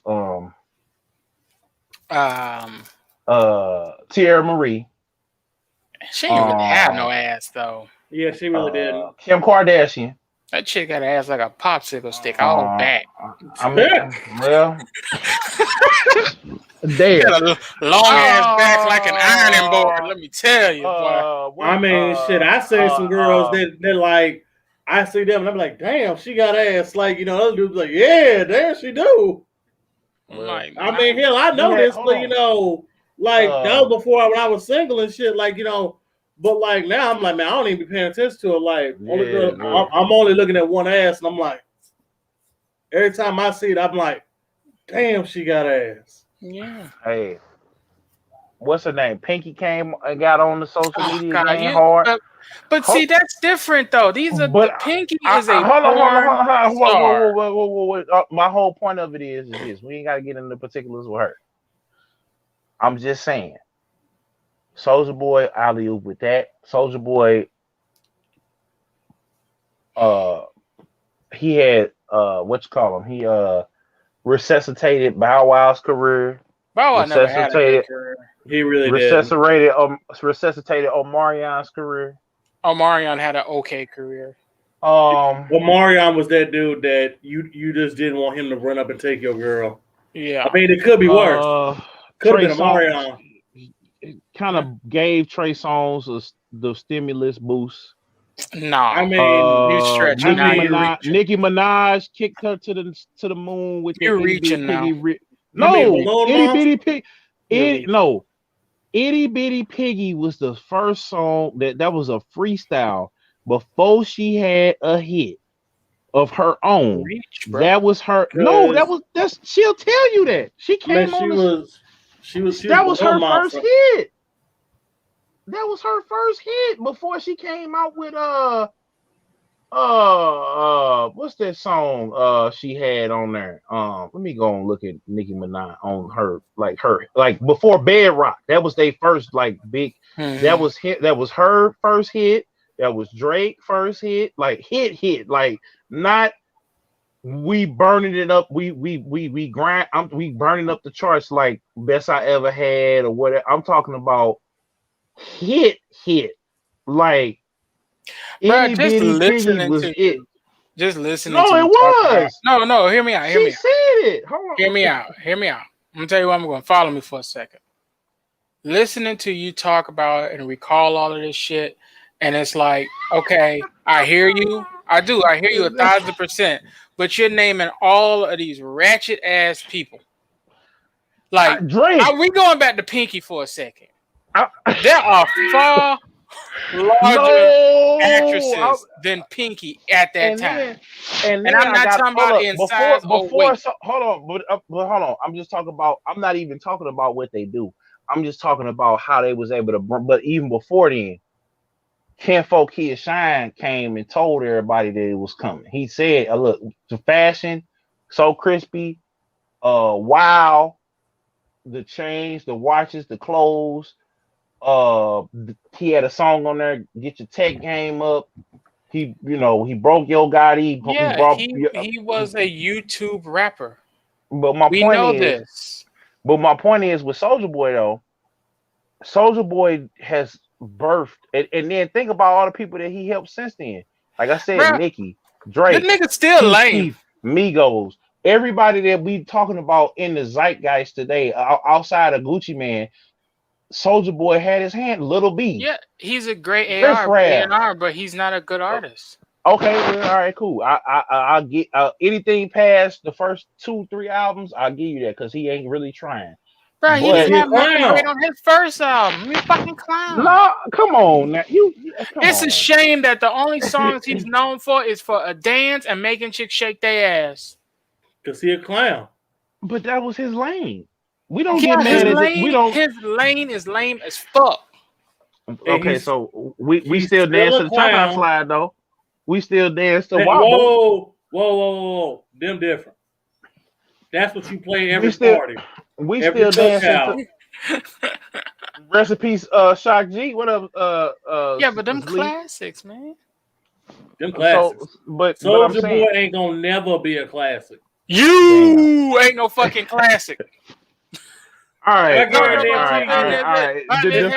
I was DJ at the party, I guarantee you I could play that and I would see everybody get up off the floor and just leave. You know how much room you need to do that damn dance? You gotta have good knees and all types of shit. Most people don't be playing Soulja Boy. They'll play. Playing She Got a Don't at the. They still playing She Got a Don't. They still now he got them. She make it clap. He got to dance now. He back in the game. He back to his roots. And TikTok is what's gonna save his ass. Because if it wasn't for TikTok, he'd be dead in the water. Hold on, and just imagine if TikTok was out back then. He would be over. No, over. Because if all things is equal, and he TikTok be big as Lil Nas X right now. Nah, nigga, Vine was around back then and he didn't do shit. I rest my case. Yeah. All right, so have y'all played the show 21 yet? Oh, the baseball? Yeah. Nah, I ain't played that yet. What? All right, I played it on the base Xbox, and I just That's how I played it too. You can tell they focused up on this is they Madden 21 basically right here. Oh, no bueno. It's still now. I'm gonna say this: the mechanics, good. The new features, good. They took a couple. It's good. They took a couple things away, but overall, just you can't play it. The frame. It's like Outriders level bad as far as the frame rate. Yeah. So, but then again, we both playing it on the base Xbox. I just couldn't find my. I'm gonna buy it later on when it hit like $20. Mm-hmm. But I'm gonna still play it too because I had fun last night. Just Cardinals, I don't know what the hell they doing. They done got rid of everybody again. Like damn, spend the money. Cardinals, if y'all watching this, spend the money and keep our players in the city.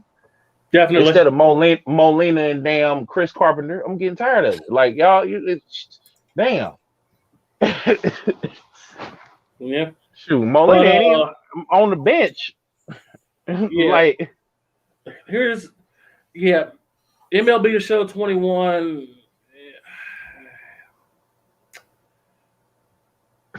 I'm gonna wait. I'm gonna wait a minute, but he said I'm gonna wait. Like the only reason I have not gone in depth and played this motherfucker right now is because this week was Mortal Kombat week and they got saved on their ass. They got till fucking Tuesday to fix it. That's if they do it, but I don't think they're gonna do it for the base. They better fix this Outlaw Mud Show bullshit. Yeah, they bet because I'm about to make their phone call. I got to make their phone call the next couple of weeks. But the PS3 and the PS Vita stores are still open, ladies and gentlemen. Because you know why? Because they saw how many people was buying shit all of a sudden. Like, damn. Y'all was like, we made a shitload of money this week from what? Stuff on PS4. We ain't had nothing new come out this week. People been buying shit on PS Vita and PS3. How much they been buying? That's like 90. That's like 95% of our sales this week. Holy shit! Leave it up then. Yeah, because everyone went and panic bought shit. They're like, oh shit, all this stuff finna get taken down and DLC and everything. And they're like, oh fuck. Yeah, leave it up. So and then they had Jim Ryan come down out of the ivory tower and was like, yeah, man, we made the wrong decision. We're going to work on it. We're going to fix it. We're going to figure out a way to get everything over. They still cutting off the PSP storefront. I'm like, you know what? That should have been cut off. You know what? It's fine. Because I'm like, you know what? They was like, oh, y'all still cutting off the PSP? Time for me to modify my shit again. I been had my shit. I had my shit day fucking one. And my shit is fine now. Hold on. Allegedly. No, fuck them because this is true. I wanted to play that little yellow ball with the Poco Roco shit. It was only in the Japanese store. I said, how do I flash my shit? I took my shit to school. I had a homeboy. He flashed my shit. He gave me that shit. I was like, hell yeah, I'm playing this little ball. And then I played Patapon. I played a bunch of shit off the Japanese PSN and everywhere else. Look, like right now, it's like my shit is ready to go because like I needed it fucking ready because it's like Sony ain't gonna do shit with it. I might as well do something. Sony dragging their fucking feet. Like they totally could have had a whole new handheld that was like at least a miniature, a slight upgrade. They not finna do that, man. They not finna lose all that because then nobody buy it the first time. Nobody bought it the first time because it didn't have shit on it. Even the Vita didn't have shit. The Vita had plenty of games. Now the Vita didn't have nothing. No, they just moved it. They moved. The Vita had Gravity. The same. Okay, wait. You're naming shit. You're naming shit. What's it? What's his name? Damn. What's the Soul Sacrifice? The Vita didn't have exclusives that were worth it to people to buy that console. Because all of it ended up being on PS3 and PS4. Like 6 Except months Uncharted, later. which they need to go ahead and put Uncharted or go. I played Lost Legacy. Wasn't it not Lost Legacy? No, What was it Golden called? Abyss. Yeah, Golden Abyss. that was not great, but it was okay. It was cool. But yeah, It was but like they wouldn't pay full price for it, but hey, that Mortal Kombat 9 port on there was genius. I played the hell out of that. It was solid, but it wasn't, if I got it on PS3, I got it on PS3. That's it. I'm sorry. Yeah, like you can't be making no handheld and putting all that shit on your other platforms. The coolest thing they had was that not crossplay. It was that where you log in through the PSP. Cross-buy. Yeah, like that shit was hot. I don't know why they fucking like. Oh god, see, Sony. I wonder if I could remote play on my PS5 with my Vita. That'd be hard. Like Sony don't know what the fuck they want to do. They just make shit. So I'm like flat out right now. I'm like, yeah, my PSP modified. I did that. I needed it done, and you know what? I'm playing shit on it right now because I'm like, I'm still whooping people's asses in Street Fighter Alpha 3 Max. Man. I don't care. They got service on it? No. Like my internet on it don't work no more because it's like, yeah, we can't see this. We can't see this network. We can see it, but we can't access. I'm like, that bullshit. I would like. It is that bullshit. You know what? I do want to play. That's some bullshit.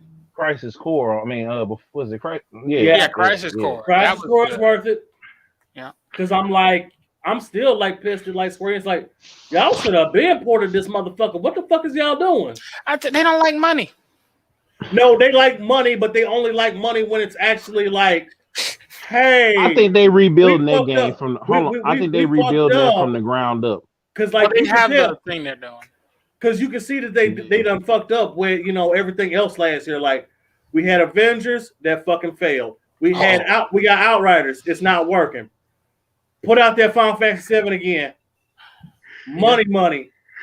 It prints money. Real? I give money. I'm gonna give them the dub for that to play that on the PS5. So yeah, like I got Crisis Core. I got all kinds of shit on my PSP because I wanted to fucking still be able to play shit because it's like most of it you don't have it no place else right now. Persona 3 Portable. Trails from Zero and Trails of Azure. I can't play these yet because they haven't brought them over. Yeah. Yeah. Do y'all think that they're listening to us though? Because hell they no. made this Nah. Nope. Because if they was listening to us, we would have more PSP and PS Vita games on either PS4 or fucking PS3 at the very latest. Or even PC in this for that matter. But they ain't doing it. I'm gonna start shooting some bail because this is what I'm finna say because I feel like everything has lock them motherfuckers up. Okay, well I'm shooting some bail because we are the vocal minority, right? Because Snyder Cut came out, didn't nobody go watch it. We died death of a million soldiers to get this done, and everybody didn't do their damn job. And see, that's my thing. They like money, so it's got to the point because, and I made this point earlier because people keep saying every time a game come out they ain't got $60, but they got $60 for they out there tricking off on that $60 because I know because I was out there and I seen you. I mean, they use that $6. They done bought another shark card. That's why we can't get Grand Theft Auto 6. No, it's not. But it's not the hardcore. No. I was just in the store the other day. Them motherfuckers was up here buying shark cards, and I was like, "Man, you part of the reason why we still can't get Grand Theft Auto 6."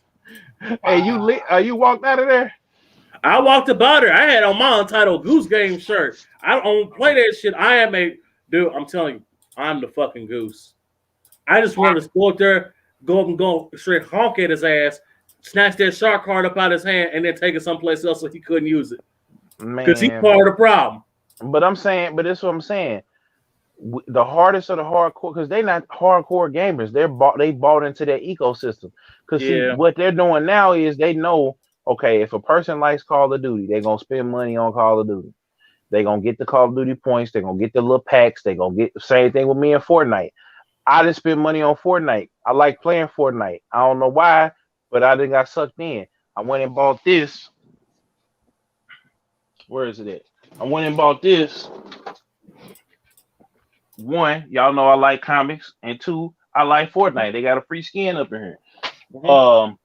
You know what I'm saying? Shout out to Fleet. Guess what he gave me, y'all? Hold on. He gave me this poster. I'm looking for my little stickies to put it up. But the point, so the point I'm making is we got 100 million gamers, and we are part of the 20 million that's on the internet. And so Sony is going to listen to the 80 million that's coming in and spending the bread. So that's the problem that we facing as gamers, is that we got to be able to get them to look at us, and we had to come in, because they was raking. We did, though. I mean, but if they making majority of money off the 80 million, they don't care nothing about, Well, if that was the case, then they wouldn't have reversed their stance on the PlayStation Store shit. Because the PlayStation, but that's because they made an influx of bread, and they realized, damn, we can't cut this off now that everybody that bought this, because we don't have. Who sounded the alarm? The hardcore. Well, casual people don't follow that shit. They don't. Yeah. So they listen to, because the hardcore the casual will always follow the hardcore. We really do set the trends. It's just we think we don't. Because if enough people fucking complained about like DLC not being free sometimes, enough people complain, that shit becomes free all of a sudden. Mm-hmm. Because it's like, I mean, we got, but the money got to be there with the complaints and the demands. It doesn't have to. I mean, realistically, so because this is the thing. It has to be a rallying thing where folks is actually I got an example for you. Mm-hmm. How many people, SJWs, complain about characters' outfits in Street Fighter who never played Street Fighter, and their shit changed? Well, that's different, because that's not different. It is different. You said that in order for it to change, it has to be a monetary loss. Well, I'm talking about as far as IP, and as far as them, like the Days Gone director telling folks to buy the game. Give a fuck what he has to say. Fuck him in the ear. Fuck him in the other ear. He just mad his shit didn't sell what he wanted it to sell. Blaming on piracy and all that shit. Your shit wasn't as hidden as you said it was gonna be. Fuck out of here. Well, it wouldn't, but I'm just saying, like, but he had a point. That game was like, it has no bullshit point. Him and David Jaffe make the same fucking points and talking about piracy this and piracy that. Like, no, you didn't meet your sales figure because your shit wasn't as hot as you thought it was. You have hundreds of other games that come out throughout the year, sometimes thousands, that meet their sales expectations or go past them, and they don't complain about fucking the boogeyman that is piracy. Yet these the same motherfuckers who will say, when I was a kid, I used to take my games to my friend's house and let my friends borrow my game. Nigga, ain't that piracy too? Yep. Ain't that what that is? We used to share. It's the same shit. The only difference is this is on a larger scale. And you can't even guarantee the nigga who pirated would have bought it in the first place. Fuck out of here with that shit. I mean, Days Shout Gone. Out David Jaffe, though. Days Gone wasn't even that damn good. Like, I got that that's my dog right there. Look, they gave that shit away this month. Yeah, I got it. I played it for like 10 seconds and I wanted my money back. Support developers. How about you make some good shit? How about that? Yeah, I want my money back. Like, no, but I'm saying what he can do for me is he can come down to my house, he can give me my money back, and then I want him to apologize for releasing this shit. Because my God, what the fuck does he think is gonna happen if they buy some shit and return it to the store for their full refund? That's a zero. That's a net fucking zero. Yeah, I mean, but this is what I'm gonna say though. I still feel like it's dangerous though for Sony to be like, if a game and then it ended up selling well though. It still ended up selling well, and a lot of people besides us like the game. So you mean to tell me you not finna make a sequel to this game that it was a slow burn? It was a slow burn. Go ahead, Breeze. He's not gonna make a sequel to his game because he didn't meet his internal sales figures that Sony wanted him to meet. And when that shit happened, you don't get a sequel. Okay, well he gone. He was gone after that happened, and then it ended Yeah, up beating in he was overtime. done It just anyway. didn't. But I'm just saying, it's been games out there. Among Us being the main one. That's an indie There title, was not a a. fair comparison. Do another Oh, AAA. okay. Well, let me think of a game that was like a slow burn. Off the rip. I'm trying to think of one off the top of my head that was a real slow burn after it came out. Rainbow Six. Which Rainbow one? One or Six, two? Which one? the new one. The Siege? Rainbow Six Siege. Okay. Siege came out. Dead in the water. Messing up. Glitches. No Man's. Hold on, I got another one. The Almighty of the Almighty flops. No Man's Sky. Wait. No. Another Sony thing. Initial launch flop. It's recovered. It's a success. And it has a Yep. different model than Days Gone. Days Gone is a complete package. You sit down and you play experience. No Man's Sky is like an MMORPG. You go to planets, you do stuff, you research. It's like Minecraft in space. Now, Siege is a battle arena game, and those games always, it's like League of Legends. They come out, they get patches, they get fixes, and then eventually they reach their peak. You could compare, what was the one game people were hyped for where it was kind of like Destiny, and you flew around, and it was made by Anthem. Anthem. That dropped the fucking ball. Yeah. That's a good comparison. Even though it was a similar thing like Destiny, but well, no, I'm trying to think of another one that was like a slow burn. A slow burn single player game that people. I'm trying to like. That they didn't like or like. That they like, and it sold later on down the line. Like here's some. You got we got to go back a bit, but you got Bulletstorm. Yeah. Well, no. Bulletstorm sold well on Xbox 360 because it had that Gears of War 3 demo. Yeah. But it was one of the ones that people wanted a sequel for, but the People Can Fly was like, Epic ain't gonna let us do it. Yeah. Because they had to go and do Gears and all that other shit. But that was one. You had what was another one? There was a lot of single player games that were slow burns that were decent, but just that internal sale, because what ends up happening, they either borrow too much fucking money, and they borrow too much fucking money, they blow it on fucking marketing, and then they don't have enough to fix it and patch it and do other shit to keep it alive, so it just dies dead in the water. But Days Gone though sold even more. I mean, down the line, it ended up being a success. You don't get to be a PlayStation hits. It's by not selling your sales goal. You don't get a PlayStation, and this is before they put it on PlayStation Now and PlayStation. I mean PlayStation.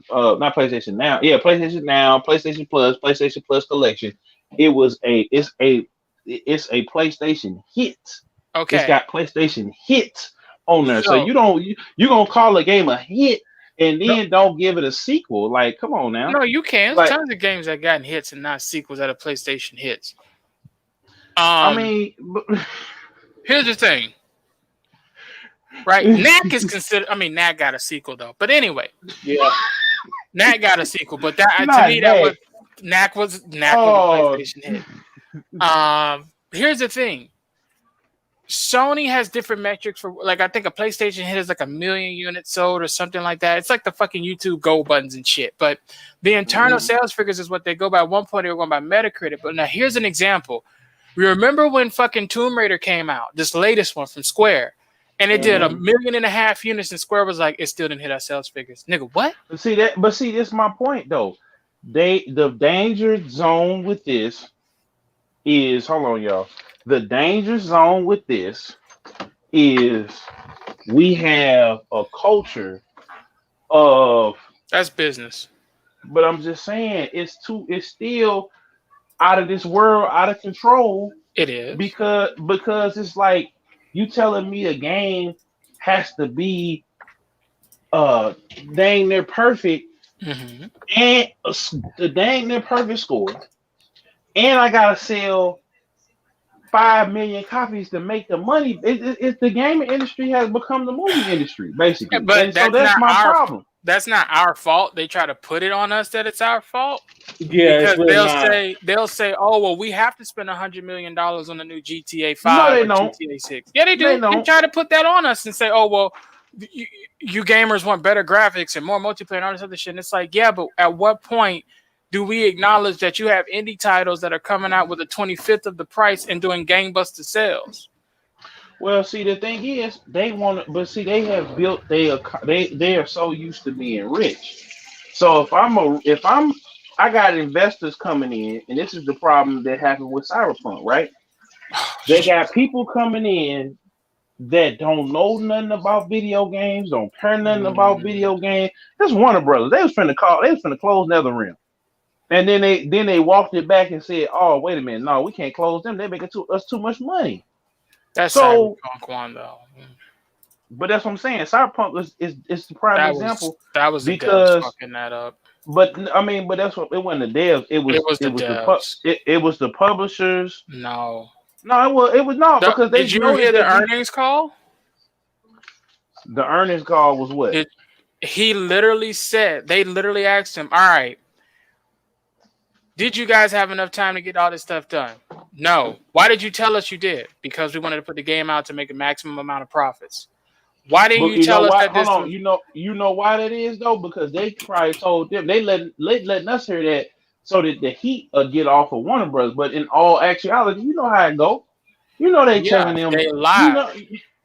No, even Sony was like, "What the fuck?" Look. Like, as someone who sat on the earnings call, because I had to do that yesterday for the WWE, because I have stock in the company now. Like, I sat on the fucking earnings call. They made serious fucking bank off of fucking Mania weekend. Mm-hmm. And it's like, they're like, well, how come you don't have most of the people? Some people is out, they want to go home for a bit, see their family. Some people is sick with the thing, and it's like, okay, all right, well, how much chunk of change I'm finna get out this? Mm-hmm. It was a money move because they felt that because you got to think they had promotional material out that was a year old after they had made changes and everything else. They were in the the red or the black? The red. They were in the red, so we got to put this out. We have to lie. That's why they never showed a PS3 build. That's why they never showed a PS4 build. I'm sorry. That's why they never showed a PS4 build. That's why they never showed an Xbox One X build. Because, if it came out and it looked like that, nobody would have bought it. They'd be like, this game needs to get cooked some more. So, when that earnings call happened, it's like an hour and 45-minute call. And they got transcripts of it. And he's just like, well, your dev, one of your lead, they didn't even beta test the game. They just worked through put it out. My whole point to that is when they signed up the deal with Warner Brothers probably told them, hey, yo, that whole we make games until it's done type model. We don't do that here. We got sales goals. Hold on. They pulled a Black Panther on them. No. We don't do that here. So, no, I'm saying, so they releasing this earnings call trying to put it off on freaking on them. It is their fault. No, it's not. They lost. That's just more. Like, hold on. Okay. That's just like peep game. So, because of this happened, they have multiple lawsuits now. Yeah. Mm-hmm. That ruined CD Projekt Red's reputation. Potentially gonna bottom up this company for whatever. They've already missed their window for the DLC that was supposed to come out. Mm-hmm. So there's something fundamentally wrong with this studio. People forget when the initial Witcher came out, they had a similar issue. Yeah, it was called the Glitcher. Okay, the motherfucker didn't work. Again, the Witcher did not get all them awards until the third DLC. The third DLC started coming out, or when they re-released it as Wild Hunt, because the base fucking game didn't fucking work. Okay, well, let me put it to you like this. They had started this deal with Warner Brothers because before this, with Witcher 1 and Witcher 2, they were small indie dev studio. They weren't small. They had 100 staffed in, bro. Okay, but my point is this. When you go, again, this is the Joe Budden argument. We don't know what's in there. We didn't know what's in their contract, and we don't know what, you know what I'm saying. They're gonna make it seem like, oh, it's y'all fault, but we know it's when I seen in Warner Brothers logos pop up. It's not Warner Brothers' fault. Warner Brothers. Listen. I give you $1 million, Killzone. I'm like, yo, here's $1 million. I want this by Monday of next year. You're giving me updates, making me think it's gonna happen Monday next year with my $1 million. We're doing the press rollout. We're getting things rolling. We're doing all of this shit. You know, come 3 months before, I'm like, hey, we ready to show this build off? Oh, no, it's perfectly fine. It's great. You know, it's just going to be great at launch. Okay, I have to take your word for it. Warner Brothers is not physically in CD Projekt Red's studio to see this shit. They have to take their word for it. They have no choice. Okay, so my point is this. So if they tell them we need more time, and they take too damn long for Warner Brothers, because Warner Brothers now they done got all this extra money and resource and extra money for promo. Warner Brothers, are they putting pressure on it? Because before then, you didn't have this existential pressure. You always had this pressure. It was always there. It's just they managed to make it work, even though shit was buggy as fuck. Every studio is under this type of contractual pressure. Only the good studios are able to realize that they bit off more than they can chew. This was a very ambitious project that they've changed shit around from if you watch the very first E3 demo talk to the last one, they changed a bunch of shit. They didn't actually start working on the game until 2 years before its release, after it was announced for 6 years ago. That's horrible. Yeah. Like, who's doing project management? Hell, look at fucking oh shit, what's that studio? Fuck, they just had a lead. Look at Overwatch 2. Jeff Kaplan just left. That's a big red flag. Yeah. Overwatch was his baby, and he just left. Oh, hell no. That game is going to be trouble when it come out. Yeah. Because it's like, when you have a big fucking, the top guy of your group that, like, this was his project, this was his thing, and he leave, you know it's going to be a fucking problem. You know, whatever's gonna come next out of this is gonna be horrible. For example, look at Metal Gear Survive. Kojima's name wasn't attached to it, and it was trash. Other games, other franchises where this shit has happened. Street Fighter. Street Fighter. Yeah. But let me ask y'all this question though, real quick. Let me ask y'all. My question, and this is for y'all in the audience too that's watching. My question is, why are they making these games so expensive to the point that the developers have to lie? Because they know if they ask them to delay this game and they delay it more than twice, that the studio is going to try to cut funding. It's going to be pushed out. Because we've seen with EA. Because I mean, look at it from this perspective. If you tell me you need X amount of time to work on this project, right? And I'm like, okay, I gave you the time, and then I come back and say, hey, you guys ready? Hey, I need like another 3 months. I'm like, 3 more months? All right, no problem. I'll give you the time. Then after 3 more months, and then here it is, the 11th hour. Hey, I need another 6 months to work on it. No, motherfucker. Okay, you know what? You said 6. I'm gonna give you 4. I gave you the 4, and you still ain't done. No. You know what? I'm cutting your money because obviously you out here bullshitting around in the back. When you said that you needed this amount of time, and I gave it to you, and then I gave you more time on top of that, and then you just completely just either wiped your ass with it, or you're obviously giving me the But if they run, but hold on. But I'm saying, Breezy knows this. You run into problems when you make these games. But guess what? So, when you go to a publisher for funding, all of this is in your whole pitch. All of this is, what if we run into this issue? What if we run into this? Do we need to hire out? All of that is a part of these meetings. What happened? If you can't perform to what you promised, then I have a problem. Why the hell am I giving you all this money to do something when when you're asking for more time? I gave it to you. And when not you only asked me for more time, I gave it to you. When it's time to produce and you can't do it, okay, I can't be sitting here holding the damn bag that's losing money because you can't complete the task that you stated that you wanted to do when I gave you the money for it. And I gave it to you. Not only that, but how can we fix it though? Because the companies it's want to not go our big on big. responsibility to fix it. Okay, Because let me tell you what. How can the companies fix it then? The only way companies can fix it is to make titles that drop alcohol. The only way companies can fix it is by making games that are quote unquote reasonable. What is reasonable? We don't need the next fucking Halo to have a 60-hour campaign.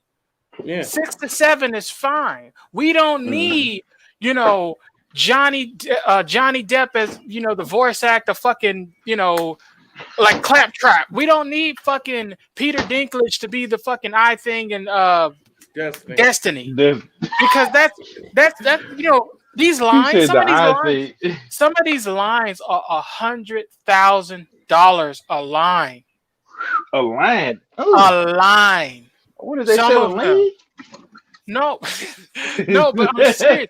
Some of these high-profile actors and actresses get paid top dollar, so you can't have the reason you don't see Robert Downey Jr. in that Avengers game is because that man at one point had a $300 million hold for him to play Iron Man.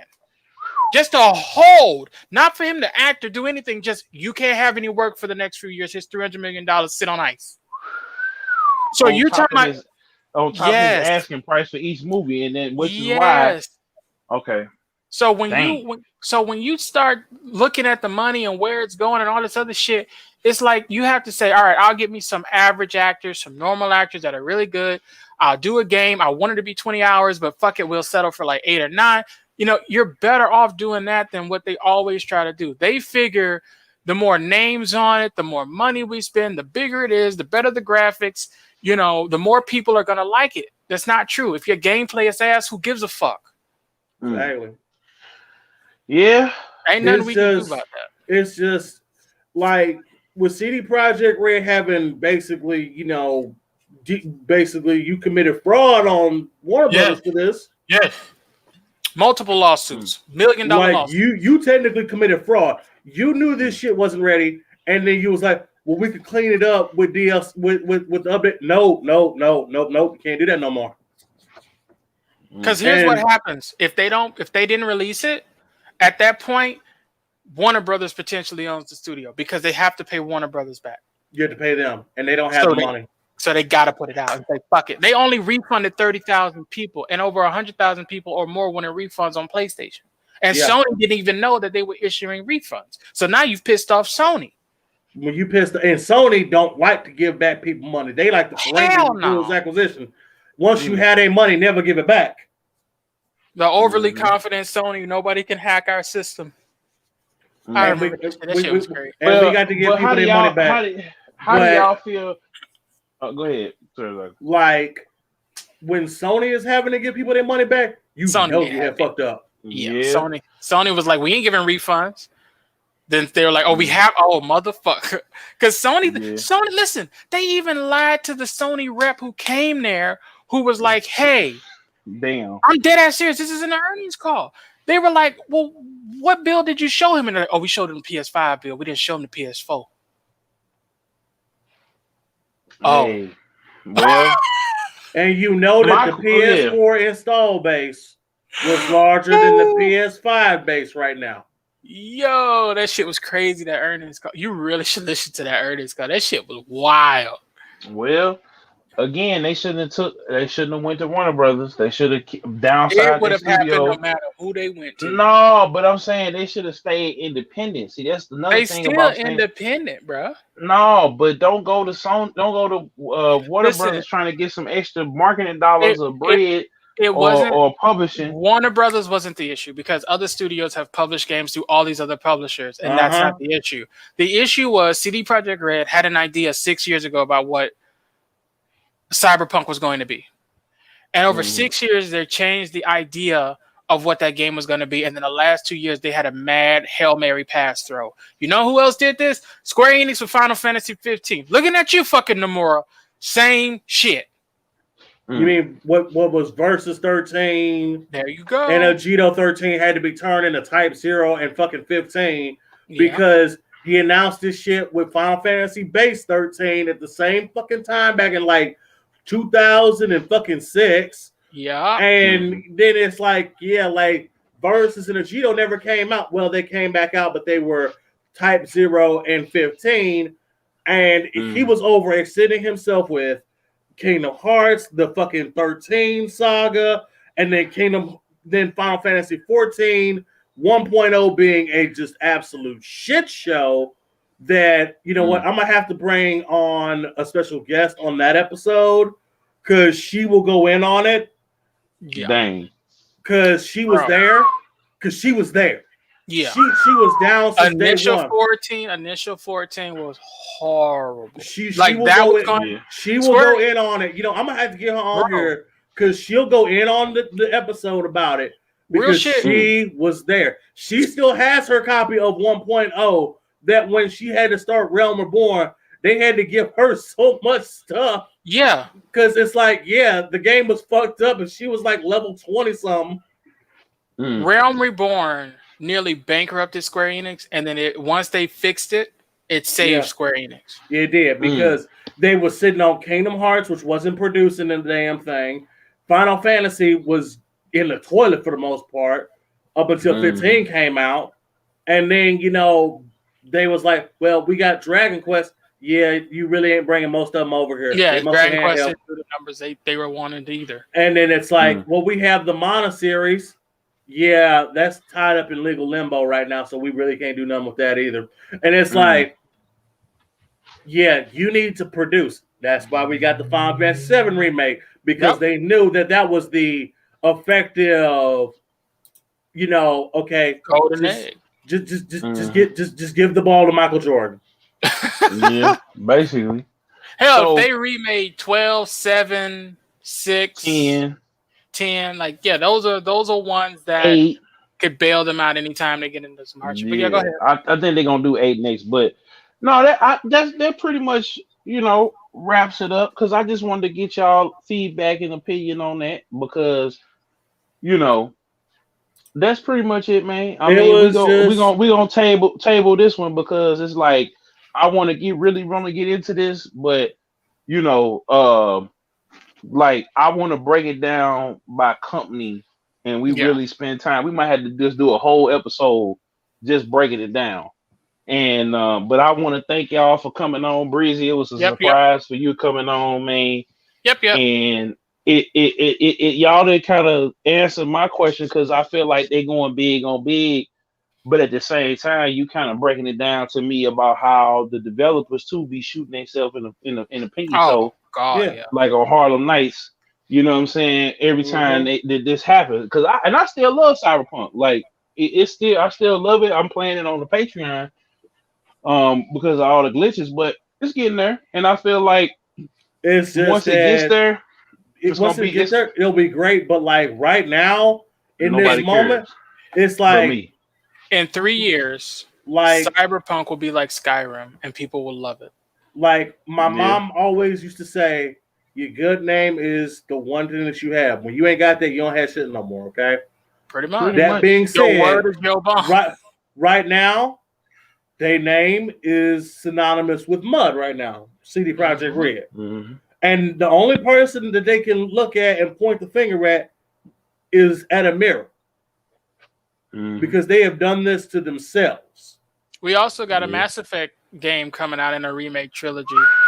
So BioWare also is on the shit end of the stick with that Anthem fail. So they also have to have a home run. Otherwise, they gonna get closed up. Yeah. Because it's legit. And it's like, they done put these groups have been put into different positions because it's like Andromeda was hot garbage. And it's still hot garbage. Yeah, they giving up on that one. They were gonna patch it and said no, bring the team that was gonna patch it to work on a brand new one. Andromeda is gonna not exist in this when they They're gonna be like, you know. we made a game, but we don't like to talk about it. That was a practice session that cost us a lot of money. Yeah, and it just wasn't worth it. And it's a lot of different studios that's out here that they're having to like, okay, we really don't want to take a risk with something that we got new, so let's do what we have always done. Remake it, remaster it, remaster, and it's like, yeah, it's more remakes and remasters than actual new fucking games out right now, and it's to a point that it's going to eventually it's going to backfire, and like I can see that if this Mass Effect trilogy remaster doesn't work out, this is going to be the end of BioWare. Yeah. Yeah. They should have just made a Jade Empire. Pretty much, yeah. They should have went with that. They should have, but they don't fucking think about that shit. They want to do what like they know that's gonna print money, and people keep asking for Mass Effect remaster, but it's like, well, let's go not have the DLC to Mass Effect 1. So oh god, I remember the fucking ending of the Mass Effect 3. All the different color swatches, that literally cost them some trouble too, money wise. Mm-hmm. Yeah, because it's like it really wasn't no damn different, and they were getting mass returns on that game. That was horrible. And this is where we're at with gaming right now, and it's going to continue to be this way for a little bit, where it's like it's a lot of fucking remasters and remakes and shit because they too afraid to take a risk. But they're going to remake a game that, hey, you had this back on the PlayStation 1.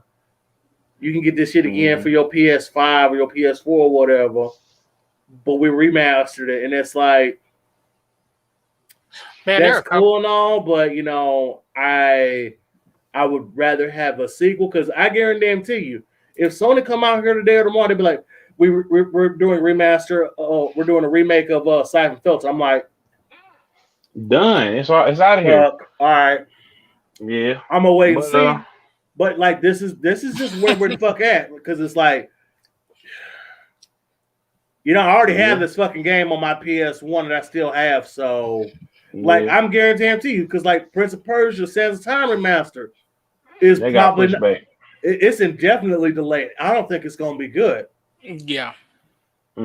And I still over there left too, if I'm not. Because I'm I still have my copy on PS2 with Warrior Within and Two Thrones. Yeah. I mean, we're gonna have to see how it goes down, but next week we're gonna really go into Breezy. Go watch Mortal Kombat. Yeah, Yasuke is coming out next week. Returnal is coming out next week, but I'm gonna just wait on that probably. Yeah, go from the library. And what's the next one? I'm trying. The Resident Evil demo is coming out, so we're gonna check some that out. copies of Resident leaked in Australia, so be careful. Damn. So I just gotta ask this. I gotta ask my Australian buddy then. Were you scared or horny the whole game? Dang. If he's smart, he'll say both. He probably gonna be like, yes. That's funny, man. Because it's the truth. I mean, come on, man. They knew what they were doing. Like that preview. For real. Like her tall ass. You got 3 fucking daughters that's looking fine as hell and shit. I'm like, look, man. I'm like, man, I'm gonna climb that mountaintop. I've been hitting switches on bitches all my life, and now I'm going straight for the big old. Dang. Hey, we going. She want to get horizontal with the heavyweight champion of the world. It's just a beautiful thing. Man, look, Breezy. Serizaku trying to take it to Space Mountain, but hell no, I ain't trying to take her to Space Mountain. I'm just trying to break myself up that mountain. I look at that bitch out here, Attack on Titan music. Yep. Hey man, so we got another put on my leather jacket and be like, let's go. Yeah. We got another classic in the book, y'all. Until next week, until next time. This is Beatz and Bitz Podcast. It's Killzown, Breezy, Serizaku, 3 the hard way. No, 3 the big way. And we out, y'all. hot dogs and handshakes. We handed them out. They're coming out. Joe Budden and y'all, and when I say this in the friendliest way possible, Lord Jesus. hot dogs and handshakes. And what we doing, Serizaku? Hand them out. We handed them out. We handed them out. Anyway, we out, y'all. Peace. Eh.